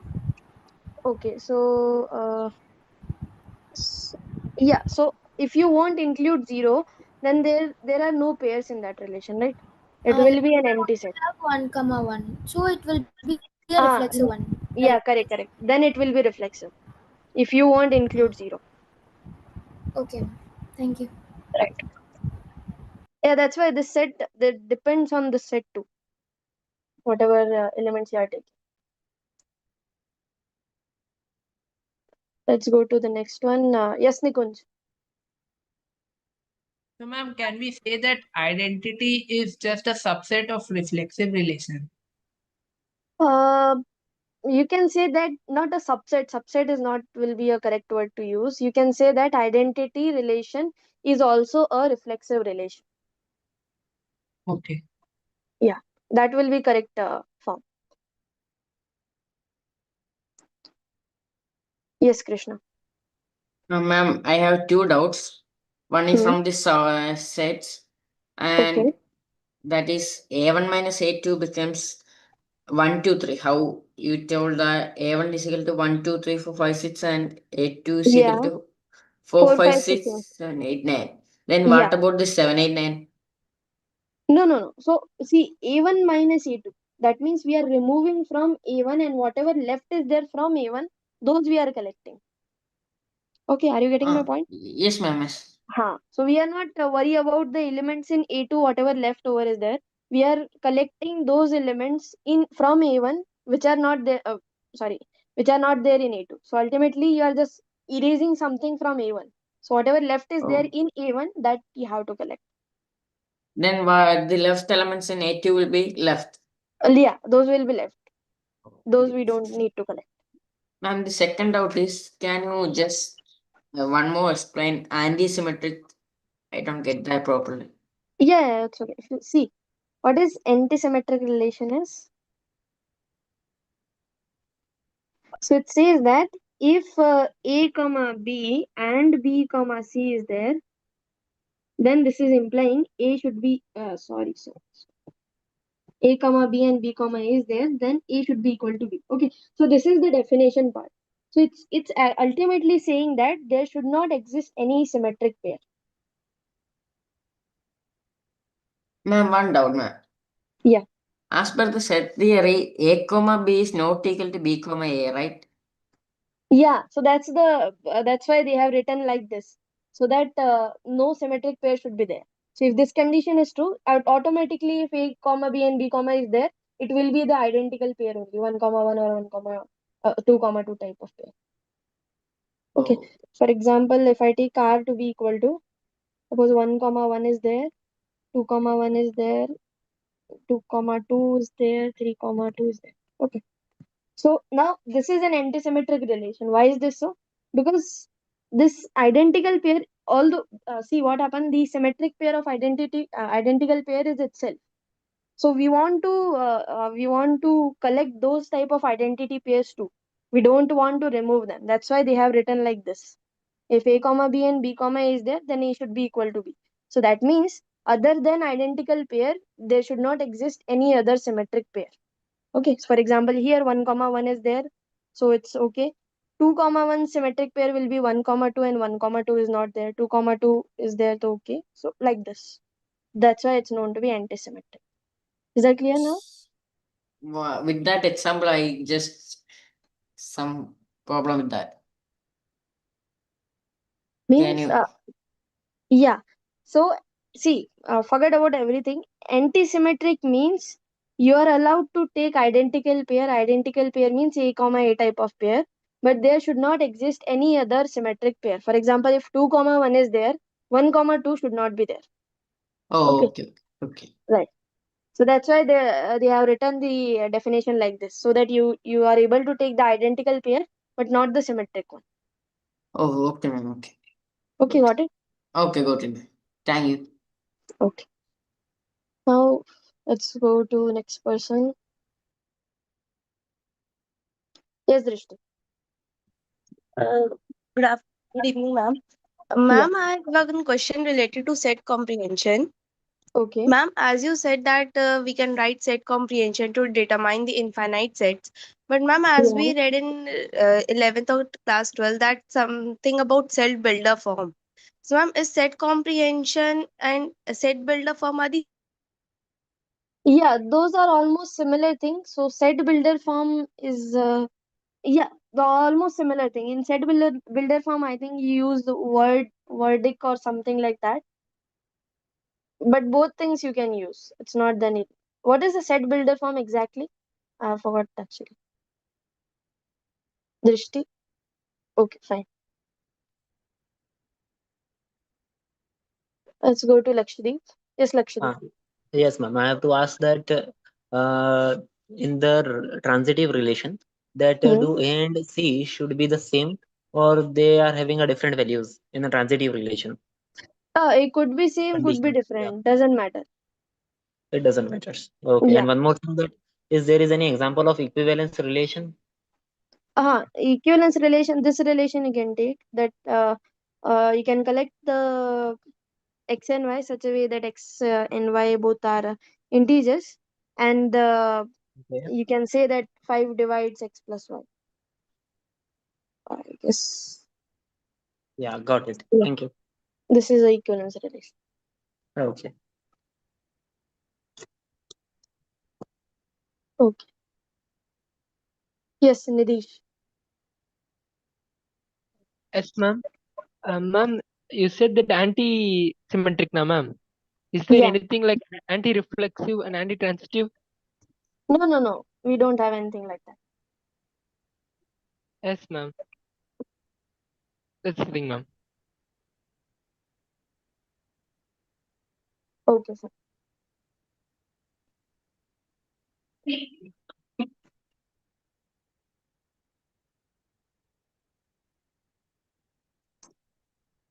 Okay, so I'll come to the next person, Arnav.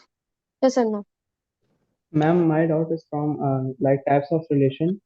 Ma'am, in reflexive metric relation, ma'am, there are such formulas to find the number of relation. Ma'am, is this important for our qualifier exam or not? No, not at all important. So there are actually closed form means there are actually particular formulas to find the number of symmetric relation, antisymmetric relation in any set. But those things are not required for us. Okay, in our Okay. course we are not doing counting of relations. Okay, so you can skip that. Okay. Okay, but also it's actually nice thing to see that what are the number of relations are there. So you can find the lectures. Yes, Abhijit. Ma'am, I'm having two doubts. First, regarding our syllabus. Have you said that we don't Abhijit, your voice is not clear. because adding relationship. Abhijit, your voice Am I is not audible clear. now? Yeah, now you are audible. Am I audible? Yeah.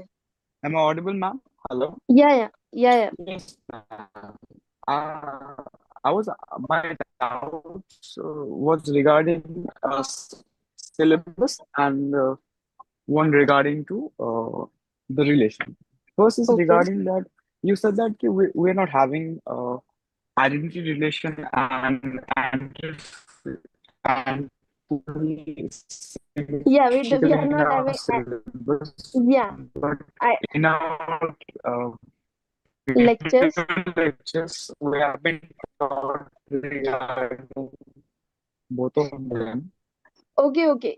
So it may happen that in your tutorial they have mentioned antisemitic and identity relation, but Hello. I was saying that those are not that important as compared to these three type of relation. Because see, what is identity? Identity is just a special type of relation in which you are containing all identical pair, right? And what is antisymmetric? Antisymmetric is just opposite of symmetric. Only the thing is we are allowing the same type of pair, that is a comma a type of pair. So that's why I was saying that it's not that important. If they have mentioned that in the slides, then it is part of our syllabus. Okay. Is that okay, Abhijit? Your voice is not that clear, so you can type it in the chat box. I think that will be better. Question to provide a set is reflexive. So for a set, reflexivity, transitivity, symmetricity, these terminology doesn't make sense. These are only for relations. No, sorry, but relation is also a set, so you can say that. Let me unmute to Mithali. Yes, Mithali. Ma'am, as you said, Ma'am, I'm having another doubt regarding Yes, your voice is not at all clear. So yes, can ma'am. you write it in the chat box? Uh, It's lagging too much. am I audible now, ma'am? No, still not clear. Yes, Mithali, you can ask your doubt. am I audible, ma'am?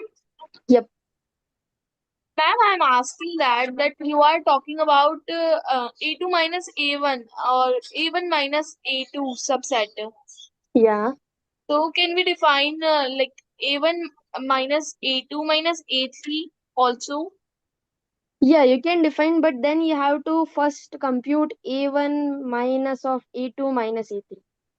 So you have to fix some order and then you can compute. Right? That means first of all you are fixing A1, then you are computing A2 minus A3, and whatever set here you will get, name it to be another B, and then find out A1 minus B. So that means the order should be fixed. It's Okay, not ma'am. like that A1 minus A2 and then you are doing minus Not A3. direct. Not Not direct. we can't do direct. Yeah, those parentheses should be clearly visible. That which set you are computing first. Okay, ma'am, got it. And second doubt is this, that empty set is is empty or is something in that, just like Empty, phi. empty set. Yeah, empty set. Yeah, Empty. so empty set. Yeah. So empty set is a set with no elements. So if you don't have anything, that set is known to be empty set or null set. Right? In which you don't have an element. For example, if I say that set of all odd natural numbers which are divisible by 2, then this will be an empty set, right? Because there are no natural numbers, no even natural numbers which are divisible, sorry, no odd natural numbers which are divisible by 2, right? So that is this set of all odd natural numbers divisible by 2, right? So this will be your empty set or null set because there are no such things. And that means empty set will be subset of all sets. Correct. Yeah. Okay, And yeah, empty set is a subset of every set, and also known as every set is a subset of every set. So these are the two trivial subsets of any set. Thank you, ma'am. These are my doubts. Okay. Empty set, void set, null sets, these are all the same words to using a set with no elements. Okay. But we generally use empty set, not a void set. Sometimes we can use the null set too. But empty and null, these are the words only.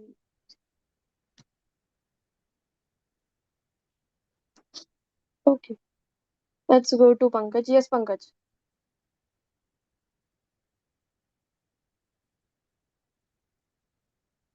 So see, relation is the last topic. In the next lecture, we can start functions. So now I can just take your doubt because it's already 10. So I think since there are 15 people who raised their hands, so it will go up to 10:30 easily. Okay, Pankaj is not responding. Let's go to next person.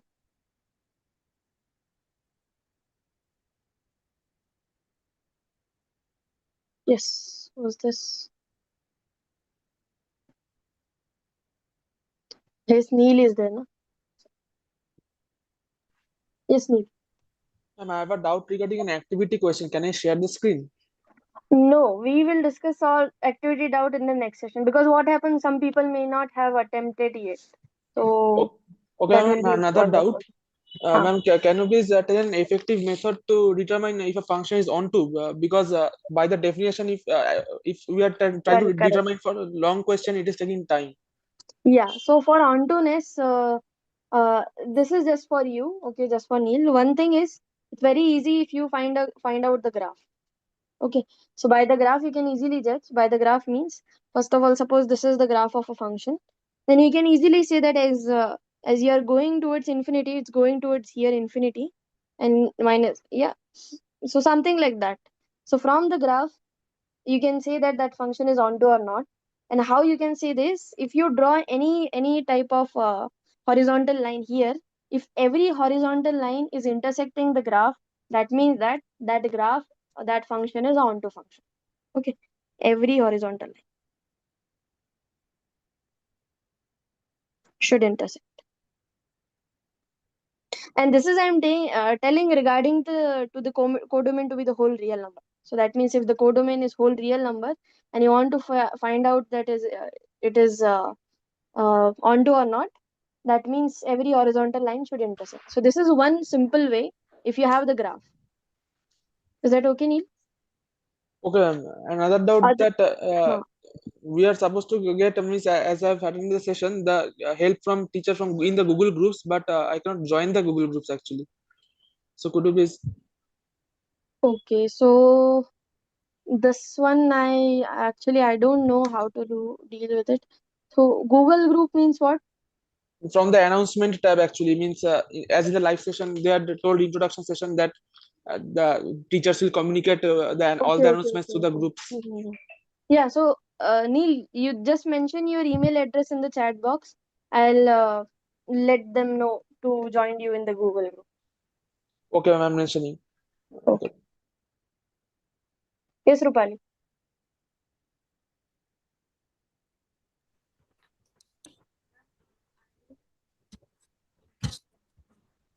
Rupali. Symmetric identity. Yeah, your voice is very low. Can you speak loud? Hello. Relationship relation, antisymmetric, and identity set is alike or different. Can we say reflexive relation is also identity and antisymmetric one? No, we actually cannot say, because reflexivity, the difference between reflexivity and identity is, in reflexivity you can have more pairs. For example, 1 comma 2, 2 comma 3 type of pair. But in identity we cannot have. So there is a subtle difference between identity and reflexivity. So you cannot say that every reflexive relation is an identity relation. Okay, it's not true. And antisymmetry is a whole different thing. So it's not at all related to reflexivity or identity. Okay. So antisymmetric is a separate portion, and the relation and the thing between reflexivity and identity is every identity relation is a reflexive relation, but the converse is not true. That means every reflexive relation need not to be an identity relation, because in reflexivity we can have general pairs. Okay. Is that okay, Rupali? Yes, ma'am. Thank you. Okay.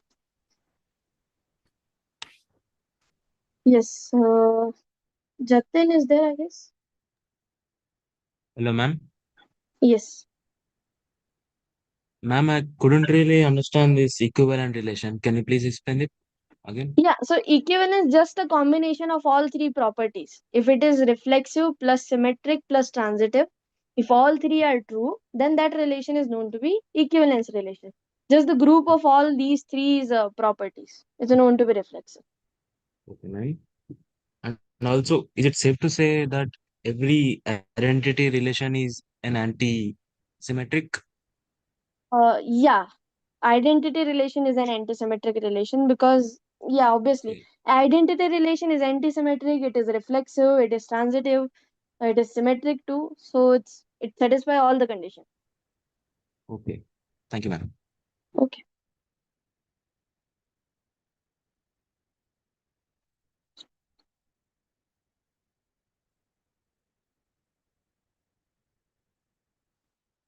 No. It's not always the case that a relation is symmetric and transitive and it implies reflexivity is different. Yeah, it is possible to miss a reflexivity and then to be symmetric and transitive. Neil, you can just raise your hand.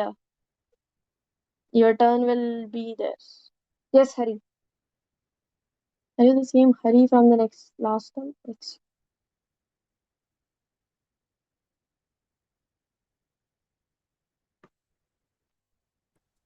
Hello, ma'am. Yeah. Ma'am, a set comprehension question. If there is no detail about zero is included or not, what we have to do? We have to take zero or not in exams. Yes, you have to take, but in exam we explicitly mention in the instruction that you have to take 0 as a natural number. So throughout our course, 0 will be a natural number. Okay, ma'am. Thank you, ma'am. Okay. Yeah. Yes, Drishti. Ma'am, I have a question regarding set comprehension. Ma'am, as we in class 11th, we learned about cell builder form and roster form. So is set comprehension equal to set builder form or they are two different things? Set builder form means exactly what? I am not able to recall it actually. Ma'am, set builder form that if a set is given, like for example, 1, 2, 3, 4, 5. So in set builder form, we can write as x belongs to x is a natural number and x is less than 5. It Yeah. is exactly what we do in set comprehension. Correct, correct. It's exactly the same because ultimately you are taking the existing set and giving some relation. That's same as the set comprehension. Both are same. So these are just two different names for the same thing. Yeah, yeah, right. Two different names. Okay, thank you, ma'am. And ma'am, one more question was there. Yeah. That as one student asks that is identity is a subset of a reflexive set relation.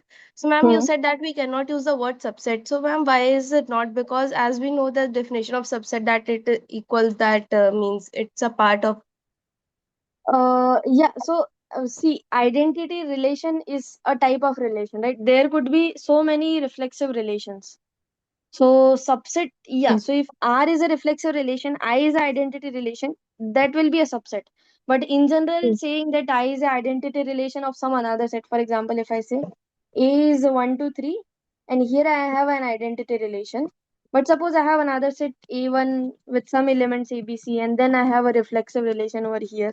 Then we can not use the subset, right? I mean, they Yeah, are two different things. That's why ultimately, yes, you can say that every identity relation is a symmetric relation. This this terminology will be good to use. That means it is defined for a particular set. We cannot generalize it. Yeah, generally subset. It's not that uh, sounds good. I mean, it's little bit confusing. So you can say that every identity is a reflexive relation. That is okay. Okay, ma'am. Thank you. Okay. Yes, Nikunj. Yes, ma'am. Ma'am, can you once explain the equivalence class and the equivalence relation? And what See, is the equivalence. difference between the two? So actually, equivalence class is a next topic. So for example, uh, it's not in our course. That's why I'm not saying it's a detailed topic. So what happens? If you have an equivalence relation, suppose R is an equivalence relation. So what is equivalence relation means? It should have three properties: reflexivity, symmetricity, and transitivity. If a relation is reflexive, symmetric, transitive, it is an equivalence relation. And for if you have an equivalence relation, you can define another set. Okay, another subset of A, which is known to be equivalence class of every element. So ultimately, what you will do, and it's denoted by this particular notation, you have to collect all those B belongs to A for which A comma B is there in R. So that means you have to collect all those elements B which are related to A. So this subset is known to be an equivalence class of A, small a. Okay, it's not there in our course, that's why I haven't explained it. Equivalence class of small a. So that means for every element, you will define an equivalence class. And this equivalence class actually have several nice properties. It will partition the set, it will be disjoint and all those things. So it's a long topic to discuss. Okay. So roughly speaking, equivalence class is nothing, but you have to collect all those elements which are related to that particular element. Okay. So that means you have to collect all those B's. B belongs to A for which A comma B is there in R. Is that okay, Nikunj? Okay, ma'am. Okay. So I'll go to Pankaj. Yes, Pankaj.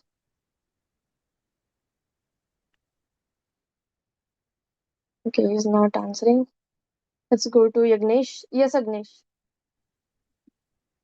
Ma'am, I have two doubts, ma'am.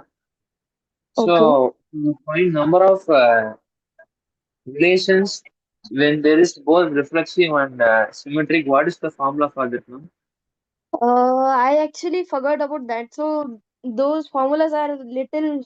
I mean, they uses some factorial and all those things. I forgot about it. Okay, ma'am. Then You have to now Google I'm it. There is studying. something. Mm-hmm. Okay, ma'am. Then now I'm studying class 12 now, ma'am. So I will Mm-hmm. go to school. So I will miss my classes, live classes, ma'am. So where Okay. do I get my recorded classes for regular basis, ma'am? Yeah, over YouTube, they have created a separate playlist that will say live session for this particular term. So you can Okay. find it there, or else they will paste the YouTube session link in the calendar too. So as in like our Zoom link, After that Zoom link, they will paste a YouTube link. So you can use that YouTube link to track the session. Okay, ma'am. Thank you, ma'am. Okay, or else you can follow the playlist too. Okay, ma'am. Okay. Yes, Annapurna. Ma'am, I have a question regarding transitive relation, which you have given example of that question in which the question does not follow the law of transitive. Please Yeah. explain this question So again. actually in that question what happened, there are no pairs which claims that it's not a transitive relation. For example, transitivity says if A comma B and B comma C are there, then you have to check for A comma C. But here we are not getting any such connecting B, right? So here the all choices of B are different in each and every pair. So here we are not satisfying the if rule. So if, since we don't have anything to check or anything to say that this property is not here or anything to claim us wrong, we ultimately assume that it's true. So that's why we are saying that since there is nothing to prove false, we are saying vacuously it is a transitive relation. Okay, it's like that. If you don't have any proof, then you cannot say that someone is right. You cannot blame on someone until and unless you get something to prove it. So same thing is happening here. We don't have anything to prove. It is not transitive. That's why vacuously we are accepting that it is transitive. Is that okay, Annapurna? Don't mute yourself until your doubt gets over. Okay. Yes, Is ma'am. that okay? Cool. Fine.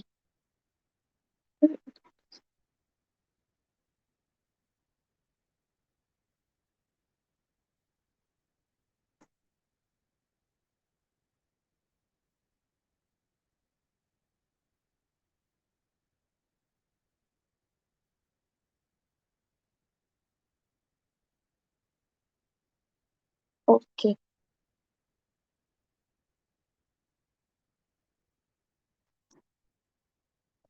Now let's go to next. Yes, Anish, I guess.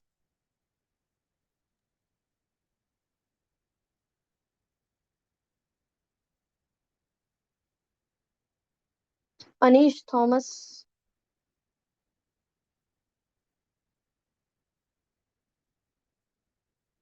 You're not audible to me. Can you speak a bit louder?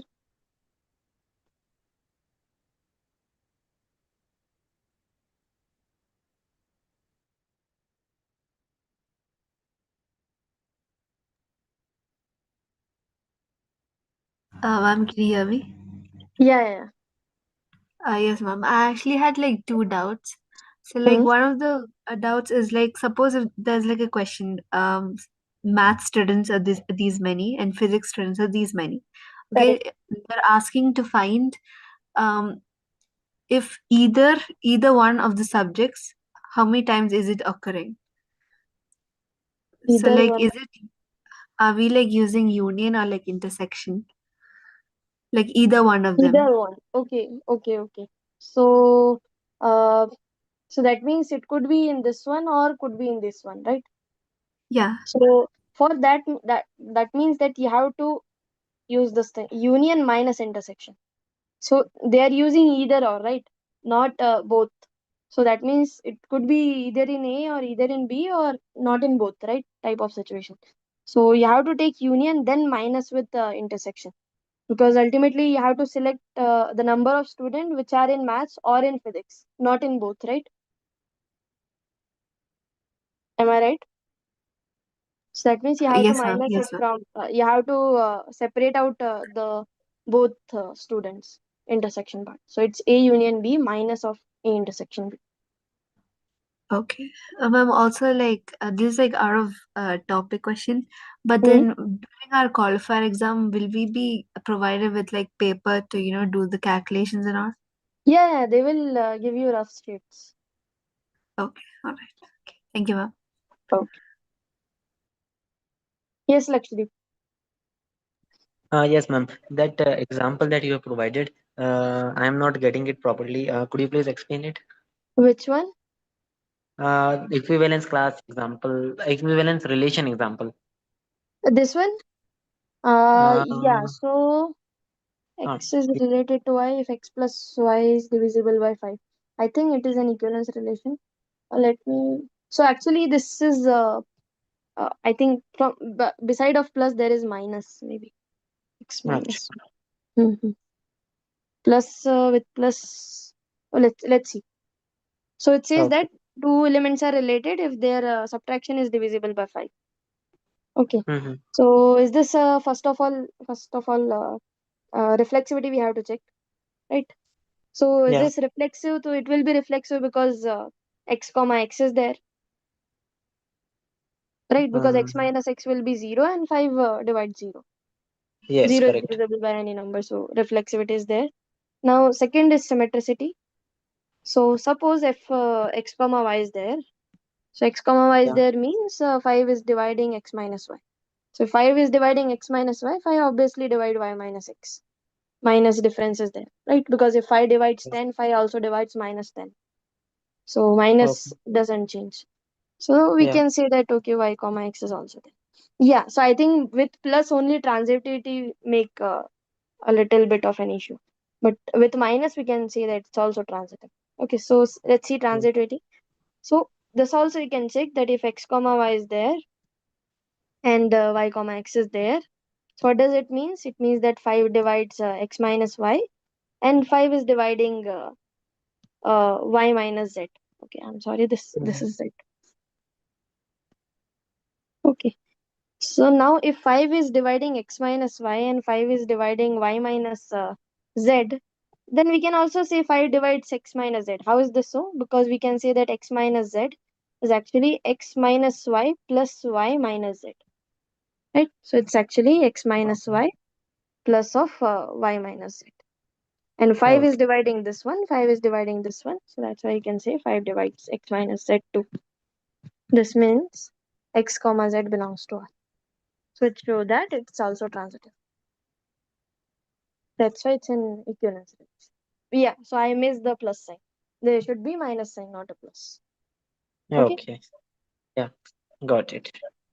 Okay. Thank you. It's actually a very famous relation. It's known to be modulo relation. So I think you guys know what is a mod means. Mod is just a fancier way to describe the remainder part. Yeah. Okay. Yes, HP. Can I ask you a doubt now? Ma'am, am I audible? Yes, you are audible. Ma'am, I have a small doubt regarding the class schedule because as today I got a mail from official mail from IIT Madras said that due to paradox there will be no classes for a week. So, ma'am, as you are taking the Yeah. live class, ma'am, can you suggest me a way that how to get updated for the live classes? So Should I see follow what. the calendar or email? Yeah. So I think you are a term student. For you guys, we already had session. So one thing we can do is we will initialize the session. So that means I'll say that this is the first session, week one summary session. I'll mention the name. So with the name, you can judge that if you want to attend that session or not. Is that okay Ma'am, for you? can you, sorry, ma'am, I didn't listen because, ma'am, can you please repeat? Yeah, so I was saying that you will get the notification, but it's up to you if you want to attend the class or not, because these all Ma'am, content how will I was get the notification? on the calendar only. You will see that some session is scheduled or not, because in general we Okay, have ma'am. sessions on only Tuesday and Saturday. Okay, so Yeah, yes, ma'am. if we need another session, then Yes, over the ma'am. calendar you can check. But I also initiate that this session belong to which week and all those things, so that it will be easier to you guys to locate. Okay. Okay, ma'am. Thank you, ma'am. Yes, Roshni.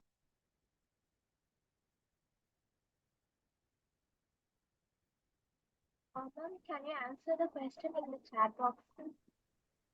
In the chat box.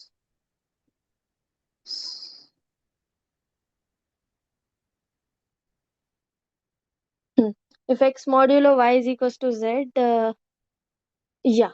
So see, what is modulo means? If something is written x mod y is equals to z, This simply means y divides x minus z, right? So, or simply means if you divide x by y, you will get z as a remainder. Okay. So what you can do, in place of working with mod, you can work with the remainders. So if you are someone is saying x modulo y z means, you can simply refer this to as y divides x minus z, and then you can do your calculation. So as I told, that relation, that our relation is all x comma y, such that x y both belongs to integers, and 5 divides x minus y. In place of this division, I also may have written that x modulo y is 5. X modulo 5 is 1. Okay? X modulo 5 is 1. So module is just a fancier way. You can work with the remainder thing.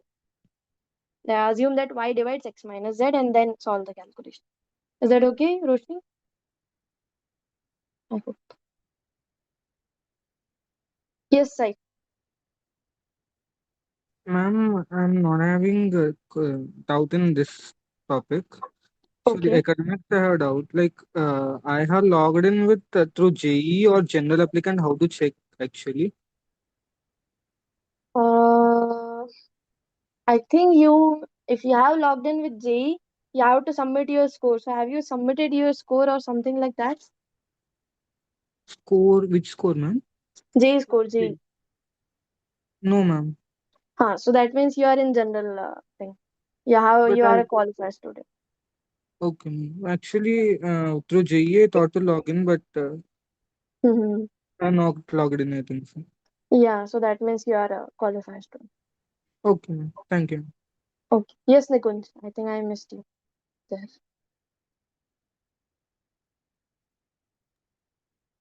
Sorry. Yeah, Nikunj, you can try now. I muted you. Sorry, ma'am, by mistake I left my hand raised. Okay, fine. Yes, Ronak.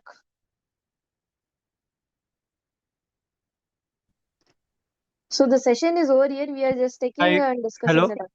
Yeah, yes, Ronak. ma'am. My doubt is my AWS certificate is rejected. What I will do for that? I actually don't have any idea, but you can give me your email ID. I'll contact to support team and they will contact you. Okay, just mention your email ID in the chat box with which certificate is missing. Then they will contact you. Okay, ma'am. Okay. Okay. So actually I'm instructor, so I don't have Doubt, access to these stuff. Yeah. Sorry, what? ma'am.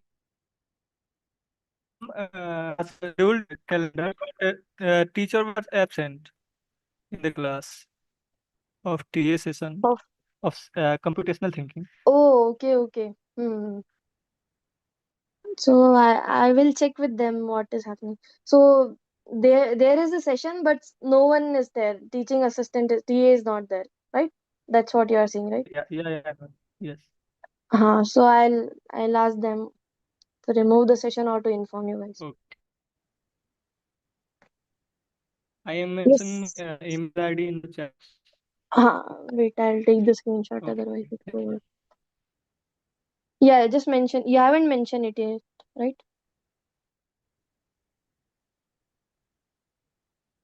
Yes, uncle. Yes, ma'am. Ma'am, actually, I am from PCB background, means I have studied only biology, physics, chemistry in class 11th and 12th. Okay. And now I am feeling suffering too much difficulty in solving these math questions. Like I have just, Yeah. yes, ma'am, from lecture 3, in which I have been taught about sets. From half lecture, I was unable to understand even the topic. So please guide me how will I able to improve my this So ma'am I will math suggest problem. just go through NCRT's chapters. Okay. So don't solve each and every question. Just read a chapter from NCRT, basic chapters on whatever things we are studying here. Na? Just Yes, take ma'am. the NCRT of 11th or 12th standard and just Yes, go ma'am. through the content. That will help you to recall, to cope up with these things. Okay, So, because for you, I'll say that's it's better if you cover NCRT thing before 6 week, because after week 6 the content is a little difficult. So there you may have more problem. So one thing you okay, can do, just take a chapter and read it. Don't try to remember or something else. Just try to read and try to get a little comfortable with mathematics language, right? okay, means How we ma'am, I write should things and start all from that. class 11th NCRT. Yeah, you can start from class 11 and the NCRT. Pick the topics, whatever you are studying here. For example, sets, functions, quadratic functions, straight lines, and all those things. Okay, ma'am, could you connect me to any TA who can guide me through this? For Ts, you already have. So have you? Yeah, I can connect you with some TA. So Just any give me your matlab, email ID. I'll give them your email ID and they will contact you. okay, ma'am. Okay. Just mention your email ID in the chat and send directly to me. Okay. Okay, ma'am. Don't I'm send it sending to you, public. ma'am. Yeah. Okay, ma'am. Thank you, ma'am. Okay. Let's go to Kalyani. Yes, Kalyani.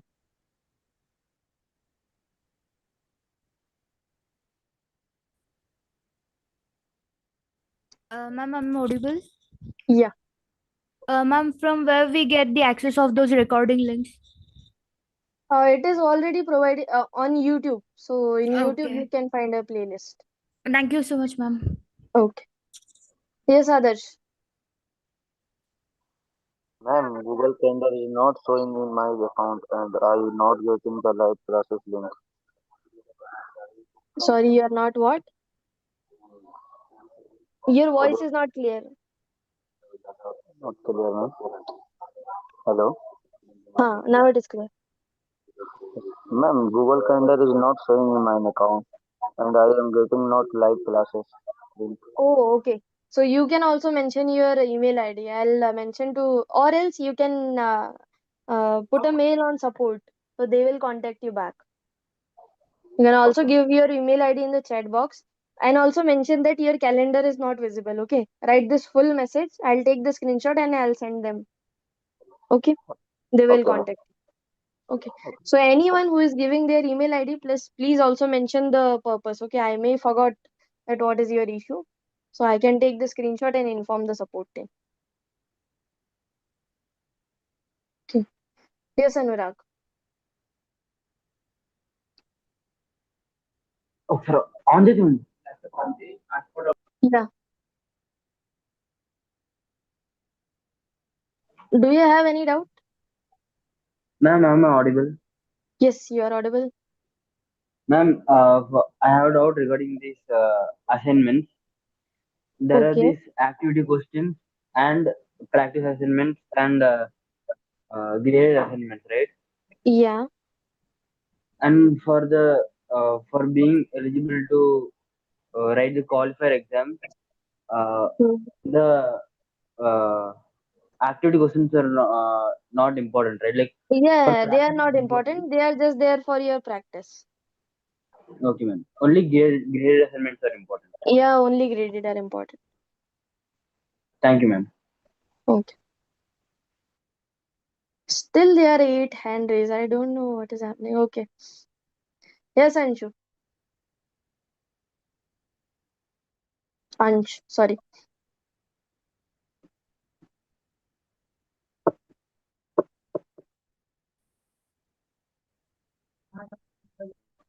Okay, let's go to the next person. Yes, what's this?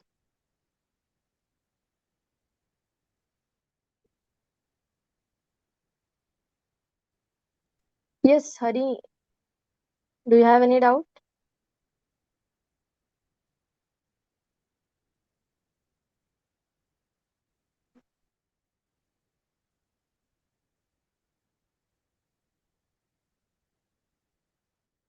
No doubt. Sai, Varun. Ma'am? Yeah, do you have any doubt? Yes, ma'am. Yeah. Like the except the live classes, other classes also will be visible in the portal, no, ma'am. That also we should listen. Yeah, I think so. You can recheck with the TS. I'll recheck with the TS and let you know they are recording the TS sessions or not. But these live sessions are streaming, so you can have access. Like how to attend those activity and practice and graded assignments, man? How to attend? Those are on your dashboard. I mean, you are asking for strategy or how to get the things. How to get, ma'am? So you have a dashboard, right, over which you can see the content and all. Yes, ma'am. Like recorded classes. No, no, not recorded. All other content, the general dashboard. IIT Madras's dashboard is there where activity, practice assignment, all will get uploaded. Where I don't know that one, ma'am. You have okay. Just mail to support team that you don't have access to your dashboard and all those things. Okay, because there is one dashboard separate link where the week one tab is there. In that tab, they have activity and so these are not something which we give by PDF. It is already there on a dashboard. So just mail to support team that you don't have access to dashboard. They will give you the access with your email address. Support team email address will be there in which email? Uh, it will be there. They have given you something. So have you registered for the course? You have registered, right? Yes, ma'am. So They'll you send have some registered. messages, right? That one only. So in those messages only, either reply back to them or they have given you some mails where you Yes, can ma'am. find out. Yes, ma'am. And also many WhatsApp groups are getting for me for which to log in. I'm not getting because many groups are there. Yeah, for WhatsApp group, I think those are all unofficial WhatsApp group. Official WhatsApp group, I don't think they have. If they have already contacted you through IIT Madras's email address. Yes, ma'am. Okay, so whatever messages you have got from them, from the team, just go through that and you can find out your email ID and all those things. Okay, ma'am. Okay. Or else, Thank if you are having a trouble, just let me know in the next session. I'll try to. Have you attended the orientation session? This is the first session I'm listening, ma'am. Oh, okay, fine. Just try to cope up with those messages and all, and let me know in the next session. Okay, ma'am. Okay. I'll go to Vivek. Yes, Vivek.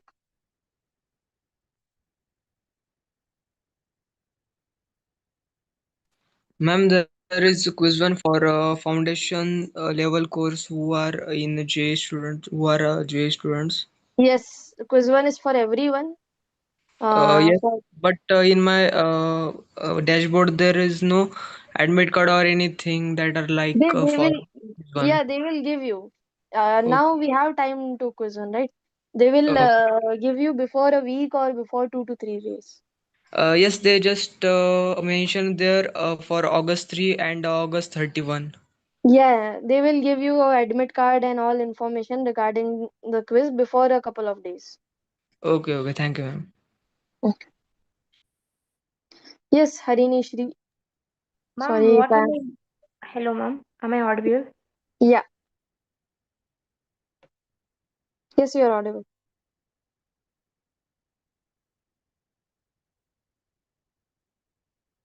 Yes, you was audible. Where will I get those notes, ma'am? Yeah, I'll upload these notes over the calendar itself. So, uh, from that, from where you have got the link, from the same tab, you also get the link of the notes too. So I'll upload it over the calendar itself. Then recorded video of this, ma'am. It will be on YouTube, I guess. Since this is live streaming, so you can find it on YouTube. That link also you can find in the calendar itself. Oh, okay, ma'am. Okay. Okay. Yes, Jatin. Hello, ma'am. Yes. I don't really have any doubts, but thank you for having this session and have a very Oh, good night. yeah. Thank you. Thank you guys for joining. Initially, I think it's little bit off, but okay, fine. So first session, it happens. Okay. Thank you, ma'am. Okay. Yes, Sankalp. Any doubts? Hello, ma'am. Yeah. Yes, ma'am. Ma'am, I am just trying. I will just do a standalone this degree, ma'am. To Hmm. in first term means I should take full subject or I should take 2 or 3 subjects, ma'am. You should take 3 subjects, because what happened, 4 subject will be too much if you are a standalone student. No, no, no. If you are standalone, na, you can take four Yes, ma'am. subjects. Right? You're Because just doing. because I Uh, am feeling difficulty only in math and okay. computational thinking, and English is also interesting for me, ma'am. Okay, okay. So but it's your first term, so I'll say that just go for the 3 subjects, because it Ma'am, may which happen subject that should I take? the initial maths is there, right? Statistic is easy, so you can. So which subject you are feeling that it's easy? I mean, suppose you are feeling that English is too easy, right? So you can do Yes, ma'am. English in the next term, with some difficult subject and one easy subject like this. Okay, If you ma'am. are taking 3 subjects, take all 3 difficult subjects. If you are taking 4 subjects, then take 3 difficult subjects and one easy subject. So it won't be a burden to you. Okay, ma'am. And Something ma'am, like as this. you yes, ma'am. And as you, ma'am, you are teaching assistant. So can you Hmm. please guide how to try to maintain 8.5 CGP or plus? Yeah, I'm not teaching assistant. Actually, I'm instructor, so I don't gone through the entire degree. So it's a good question to ask a TAs. So you will have session from 4 to 6, right? So in Okay, ma'am. those session you will find TAs. So there you can ask. They are the students who have gone through this course and degree. So Okay, ma'am. Or ma'am, can you those explain you can ask. how much it is hard to means maintain 9 CGP or 8.5 CGP? If I will just give my 8 to 9 hours daily to this course, will I be able If to you maintain that? obviously if you give 8 hours, you can easily maintain more than 9 CGP, I guess, because 8 hours is too much. So if you Okay, are ma'am. giving, I think if you give only 4 to 5 hours, then those are also enough to maintain Okay, ma'am. 8 to 9 CGP. Okay. But one Yes, thing ma'am. I'll say, Because yes, huh, ma'am. go through live session, because in live session you will get so much content. So it's not always the case you have to sit and attend it live, but yeah, you can go through the recordings too. So I think Okay, live ma'am. sessions are better. Yes, ma'am, because as I am from bio background and I have just option to do BAMS and BHMS according to my Mm-hmm. NEET score and join nursing, ma'am. But Mm-hmm. I was interested in this course and I joined this. But you can understand how much it is difficult for me to just Yeah, yeah, deciding this, ma'am. right, So, right, ma'am, right. I have to ask that will I have a bright future than BAMS or Bachelor of Homeopathy? That thing I actually cannot answer, because I haven't done this degree. So yeah, there are future scope from this degree. Obviously, there are good scopes, but it's your call where you want to go. So I Okay, think ma'am. if you work hard, you will have a bright future in both ways. Either you go in homeopathy or you go in this degree. If you work hard, you will have a bright future. But here you have to decide which thing you want to do. So, for example, which Yes, you like ma'am. the most. And ma'am, That one thing more you should say. question. Hmm? That means ki, as I have heard about that students can go for the last year in offline IIT campus. Can you explain something about that, ma'am? Yeah, so I think they have provided some course offline here. So they will ask you to come here for a semester or else if you have a good Yes, ma'am. CGPA and all those things. So here you can stay in the hostels and attend the classes. Those things will be those things you can do. And ma'am, what should be the CGPA for that, ma'am? That Hmm. exactly I don't know. It should be good, maybe more than 8.5, something like this. Okay, ma'am. Okay, ma'am. Okay. Thank you, ma'am. And from Okay. next live sessions, you will take or any other teacher, ma'am? It depends. Either sir will take or I will take. Okay, okay. Okay. Right. Yes, Vivek.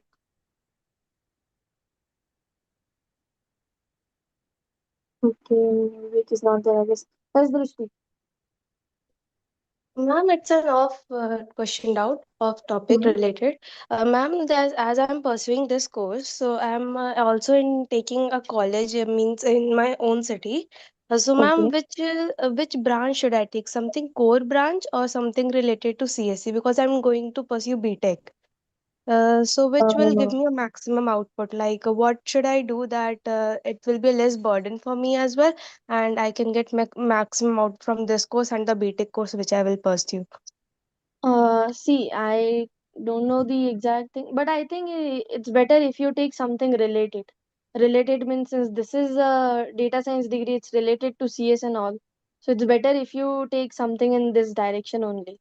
So you can have conversation with uh, either your seniors or someone who can guide you that which are related. See, I'm purely a math. I belong to pure maths background. Okay, I don't know what are the branches here are in CS, but general thing I can say that you should take which is related to this course too, so that there will be a so that you have so many skills to go in a one direction, right? For example, if you do this thing and if you take civil engineering, then there is no maths, right?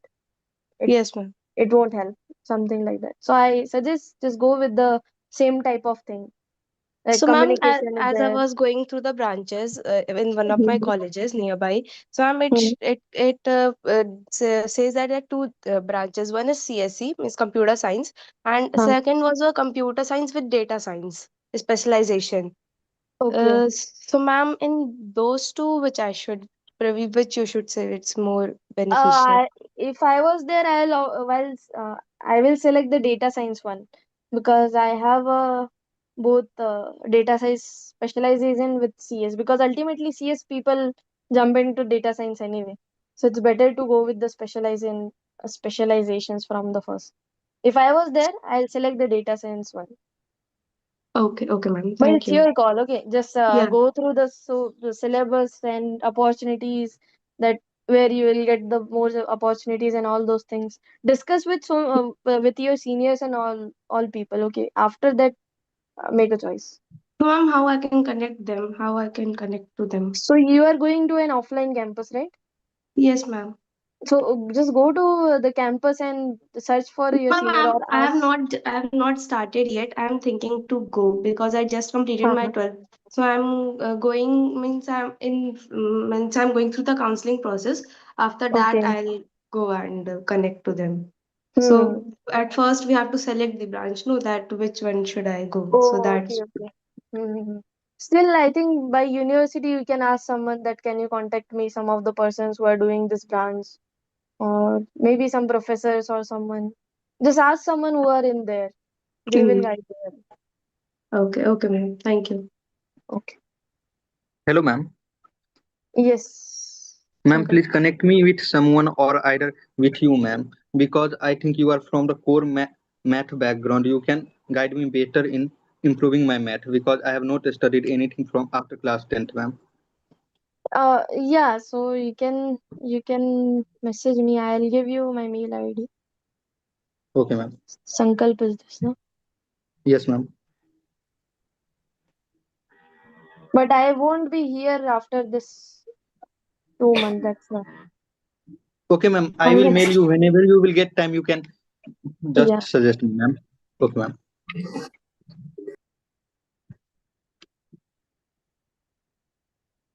Okay, so this is my mail ID. If you want anything, you can just mail me. Okay, ma'am. Yes, Asma.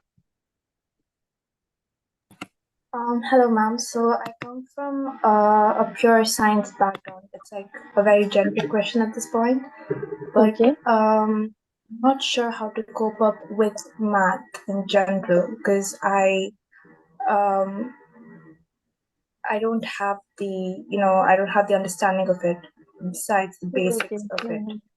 Uh, So, so what resources would you suggest other than maybe NCRT? Because I don't really understand the syllabus, whatever is, okay. inside of CBSE textbook. Hmm. So see, NCRT is the best option. It might take time, but it's the one thing, because all other books either have one topic or two topic, or may not have other topics. So or else you can go through the YouTube lectures, right? So if you are But comfortable would with that be sufficient? Would that alone be sufficient? uh sufficient. So see, if you are able to cover the theory, then with that plus activity and practice questions, those will be sufficient, right? Okay. Yeah, so I was saying that if you are able to do the activity and practice question, whatever they are given in our weeks, then you can assume that you are good in maths. So if you are able to do activity practice by yourself, then you you can do better. And one more question, ma'am. I'm sorry. How useful are the notes given How in useful? this? I mean, there's been like PDF summaries of week one syllabus, week two syllabus, handwritten notes. How useful would that be in this situation, or Okay, so is that not? Yeah. yeah, you're saying that how this whole content will be useful in future, something like this, right? No, ma'am. I was asking if the notes in general would be useful at all. Uh, See, these are essential thing, I guess. If you go through week one, I mean, I'm not able to understand your doubt. So you're saying that how this particular content is useful in other sense, or in a course, or in this degree, or what? No, ma'am. In regards to math, so we have an unofficial IIT Madras group on WhatsApp, and there, students do share their notes as well. And there's been like, Okay, okay. yeah, I was asking if that would be helpful in this sense, or if I Yeah, should yeah, just yeah. like stay away No, from that. that's correct. If you are getting someone's notes who are already done this IIT MBS degree program, then I think go through those notes, because they have cover week So wise there's kind of. nothing against that, right? Yeah, it's obviously not nothing else against that. So you can go through those Okay. notes too. It will be better. Thank you so much. Okay. Okay. So yes, Anurag. Ma'am, regarding the offline, like after I get the admission for IITM, do I have to do online courses, or do I have to go to offline courses? Like, do I have to stay in IITM to continue the courses? That I don't know. You have to. I actually don't know what how this. So you can ask this question to TA. Those are the former students, so they can answer you better what you need to Okay, do. ma'am. Okay. I'm just taking last three doubts. Please don't raise your hands again. Yes, Aditya. Ma'am are you comfortable in Hindi? Yeah. Ma'am आप क्या मतलब ऐसे senior वगैरह हो, मतलब आपने TA session लिया ये? नहीं, इंस्ट्रक्टर सेशन है। सो मैं इंस्ट्रक्टर हूँ, मीन्स मैंने डिग्री नहीं किया है, बट मैंने इन जनरल मैथ्स में मास्टर्स और वो सब किया है। तो मैथ्स अच्छा कोर्स अच्छा। के लिए मैं एज ए इंस्ट्रक्टर यहाँ पे जॉब कर रही हूँ। सो फुल टाइम जॉब है मेरे। तो आपने क्या ऐसे बीएससी एमएससी वगैरह किया है? हाँ, मेरा बीएससी हुआ है, एमएससी मेरा आईआईटी मद्रास से हुआ है। ऑनलाइन डिग्री या फिर ऑफलाइन, वो आईआईटी जैम ऑफलाइन, वाला? ऑफलाइन, हाँ, जैम वाला। अच्छा अच्छा। तो मैम मैम। वो एक सेकंड भाई। ओके। मैम वो मेरे मतलब मैंने अभी जेई दिया था, मेरी 87 परसेंटाइल आई है, मतलब 1,86,000 rank, and I am from MP. तो मुझको ऐसे मतलब ग्वालियर में मैथ्स एंड कंप्यूटिंग मिल रही है, जो कि ऐसे थोड़ा मतलब टायर 3 कॉलेज है और गवर्नमेंट कॉलेज है। हाँ, मैं खुद एमपी में हूँ। Oh that's great ma'am. हाँ। मैम तो सो मतलब मैथ मेरा ऐसा मतलब अच्छा है, और मतलब मुझे पसंद भी है काफी। हाँ, तो सो सी मैथ, हाँ, मैथ्स में अगर कुछ करना है, so you have to weigh. One thing is the data science one. So what you can do, you can pursue BTech.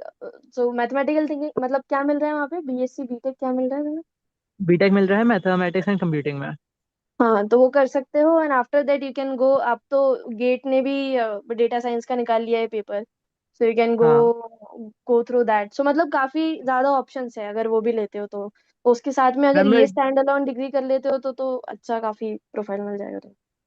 Ma'am वो सब सही है, लाइक वो पढ़ा वढ़ा भी देंगे सही से, एंड मैं ऐसे यही इसी से पढ़ के सही से कर लूंगा, बट वहाँ पे बस मतलब बच्चे वगैरह बस वो दिक्कत है, मतलब तो वो तो एस सच दिक्कत पीयर है। ग्रुप वगैरह सही नहीं है। हाँ, तो वो है, वो थोड़ा सा कॉलेज लाइफ रह जाता है अगर मतलब ऐसे कॉलेजेस में रहते हैं तो ट्राई हाँ करो मतलब, और फिर अगर। सोच हाँ, फिर तो मेरा मतलब एक और ऑप्शन मैंने ये सोचा है कि या तो फिर मैं इंदौर में ऐसे एक्रोपोलिस चल जाऊँ, मतलब वो प्राइवेट हाँ, इंस्टीट्यूट है, और हाँ, हाँ, मतलब वो हाँ, इंदौर शहर मिल जाएगा मेरे को, हाँ, वो ज्यादा बेटर है, बिकॉज तो वो कर लूँ। हाँ वो मेरे हिसाब से तो वो ज्यादा बेटर है, मेरे हिसाब से मत चलो, बट हाँ मैं अगर बोलूंगी तो ये कॉलेज लाइफ होना चाहिए, सो उस हिसाब से तो इंदौर ज्यादा बेटर है। और इंदौर में तो बहुत सारे कॉलेज है यार आईपीएस, मतलब मैंने खुद ने मेरा बैचलर्स भोपाल से किया है, सो आई नो। आपने कहा एलएनसीटी से करा है क्या? नहीं मैं भोपाल से किया है, भोपाल भोपाल। भोपाल में कहाँ से? Excellence college IH. अच्छा, ये मतलब गवर्नमेंट है? हाँ गवर्नमेंट है वो। ओके। सो वो तो बीएससी के लिए था, so if you it's better if अच्छा यू आर अच्छा, हाँ। डूइंग बीटेक, बीटेक ज्यादा बेटर है उससे, अगर तुम्हें रिसर्च फील्ड में नहीं जाना है तो। If you want to go in ma'am research actually मुझे देन। जाना था, मतलब वो मैंने ये आइजर का भी दिया था, बट अनफॉर्चुनेटली मतलब मेरे 85 मार्क्स ही आ रहे हैं उसमें भी। ओके कोई बात नहीं। मतलब वो जनरल में फिर कुछ मिलेगा नहीं उसमें। नहीं मिलेगा, कुछ नहीं मिलेगा। एंड देयर इज वन हाँ। दिस आईएससी इज एग्जाम ना, KPR something something like that. कौन सा? I Indian Institute of Science also takes one exam na for their 4 year BSc program. KPR something like that is there. IIC hmm. Bangalore? हाँ ऐसे बैंगलोर। ओ, अरे वो actually मैंने ना अभी मतलब अभी मेरा ऐसे सब बिगड़ गया है, मतलब मैंने ड्रॉप भी लिया बट वैसे ढंग से पढ़ाई हुई नहीं है। हाँ ठीक है, no worries, you can select anyone. Also अगर मतलब बहुत सारे ऐसे प्रोफेसर है जिनने बीटेक एमटेक करने के बाद में मैथ्स में रिसर्च किया है, so don't worry about that, just start with something. अगर रिसर्च में जाना है तो as early you start that, that means it's a good thing, because नहीं, रिसर्च मेरा बस ऐसा है बहुत कि सारा जैसे पढ़ाई है उसमें। मतलब मेरा मैथ्स शुरू से सही रहा है, एंड इवन अभी भी वैसे मुझको रिजल्ट्स मिल जाते हैं, मतलब कम मेहनत में, मतलब ऐसे एफर्ट्स डाल के मिल जाता है। हाँ हाँ हाँ तो हो अगर सकता जैसे मैथ्स में कुछ अगर अच्छा हो जाए मेरा, तो उसके लिए क्या रिकमेंड करोगे आप? है। से इफ मैथ्स में जाना है तो जल्दी से जल्दी मास्टर्स कर लो, और फिर उसके बाद ही रिसर्च स्टार्ट होता है, बिकॉज मास्टर्स तक कुछ नहीं होता है मैथ्स में, सिर्फ तुम्हें जनरल पढ़ाई ही होता है। मतलब जनरल पढ़ाई मीन्स ऑब्वियसली एक वे तो मिल जाता है कि कौन से इधर जाना हम्म। है, बट प्रॉपर रिसर्च वो पीएचडी में ही स्टार्ट होता है। और पीएचडी तक आने के लिए तुम्हें अपना बैचलर्स मास्टर्स दोनों, आजकल तो ये ऑप्शन है कि तुम बैचलर्स के बाद भी डायरेक्ट पीएचडी कर सकते हो, so this is a good option. अगर तुम इस वे में कुछ ट्राई करो तो वो ज्यादा बेटर है। यस मैम, 75% से ज्यादा होता है तो हो जाता है। हाँ ऐसा नहीं कुछ मैम, है शायद नाउ PhD में। लेट्स से यस कि मैम। मैं जैसे अभी इंदौर चल जाता हूँ एंड नेक्स्ट ईयर हाँ मेरा आइजर में जैसे थोड़ा डिसेंट हो जाता है, हाँ। तो should I like go for that, और या फिर कंटिन्यू करना चाहिए अपने इंदौर में? नहीं, you should go for that because Iser is very good like place. हाँ, वेरी And गुड if या। we are talking about Iser Bhopal also, it's a very good hmm. place. So obviously जाना चाहिए। तो मतलब मुझे try करना चाहिए इस साल थोड़ा हाँ आइजर का पढ़ने के लिए। हाँ। चलो और बाकी आप वो मिट्स ग्वालियर आपको पता है? एमआईटीएस और ग्वालियर। पता एग्जैक्ट नहीं पता, बट सुना है मैंने नाम। हम्म। हाँ, मतलब उसमें मेन दिक्कत मेरे दोस्त वगैरह वही बता रहे थे कि मतलब बच्चों बच्चों की दिक्कत है, एक्सपोजर नहीं मिल पाएगा। वो बात तो है, नहीं पता है वो तो। सो इंदौर ओवर ग्वालियर, राइट? हाँ मेरे हिसाब से तो वहां जाना चाहिए, वहां तभी समझ में आता है क्या है एक्चुअली। और आप शायद कुछ अब भी ऐसा कह रहे थे ना कि आपका यहाँ खत्म होने वाला है, ऐसा कुछ? हाँ एक्चुअली मैं पीएचडी स्टार्ट करने वाली हूँ, तो इसलिए मेरा यहाँ खत्म होने वाला है जॉब 2 महीने में। सो दैट्स अच्छा, तो अभी ये आप इंटर्नशिप जैसे हो या फिर क्या? नहीं नहीं, फुल टाइम जॉब। सो दे पे यू फॉर दिस? तभी तो जॉब करूंगी। सही है। ओके ओके, थैंक यू तो सो जाओ मच। अभी, मेरे को भी मैच हाँ देखना हाँ है। हाँ यस हाँ। Ma'am. Yes uncle. Means ma'am, ये जैसे कि मतलब अभी हम स्टैंड अलोन एलोन ये करके आगे मतलब फिर उसके लिए एमएससी के लिए चले जाते हैं डाटा साइंस से ही, तो मीन्स हाँ हम भी आपके जैसे वहाँ पे आईआईटी मद्रास में जाके इंस्ट्रक्टर बन सकते हैं?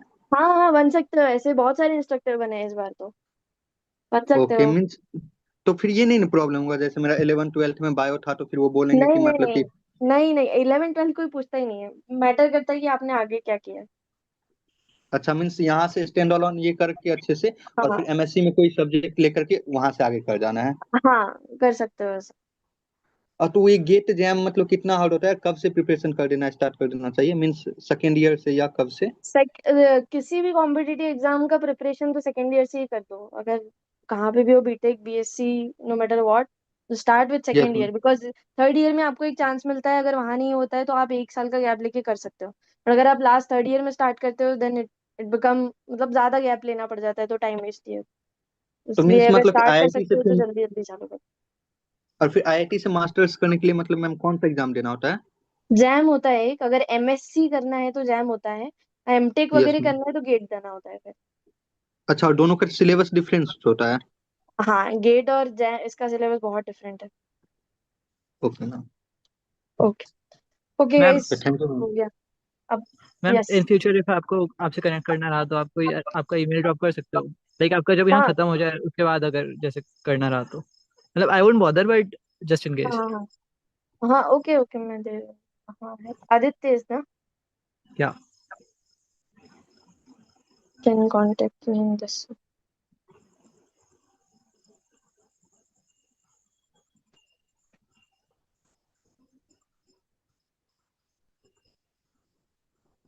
मैम आप कहाँ से पीएचडी कर रहे मेरा बाहर से है, यूएस। हैं? सो स्कॉलरशिप बेस्ड और हाँ, स्कॉलरशिप पे तभी तो जा सकते हैं। हाँ सही है यार ऐसे आपका, तो पर आपका मैथ्स में ही हो रहा है। हाँ, सब मैथ्स में ही है मेरा, बीएससी एमएससी पीएचडी। तो आपने मतलब कौन सी फील्ड में, मैथ्स में आपने रिसर्च वगैरह करी होगी ना फिर? हाँ, मेरा ऑलमोस्ट थोड़ा सा प्योर साइड में है, प्योर मैथमेटिक्स साइड में, एनालिसिस वगैरह में। मतलब स्टैटिस्टिक्स वगैरह? नहीं नहीं, स्टैटिस्टिक्स नहीं, एनालिसिस रहता है एक, जैसे फंक्शंस वगैरह पे क्या होता है, ज्योमेट्री थोड़ा सा, ऐसा सब अच्छा कुछ। अच्छा। जैसे अब हम्म, जनरल शेप है तुम्हारे पास में, जैसे कोई एक कप है, उस पे कोई फंक्शन हाँ डिफाइन हो रहा है, उस पे डिफरेंशिएबिलिटी, ये सब चीजें जनरल ज्योमेट्री के ऊपर थोड़ा सा।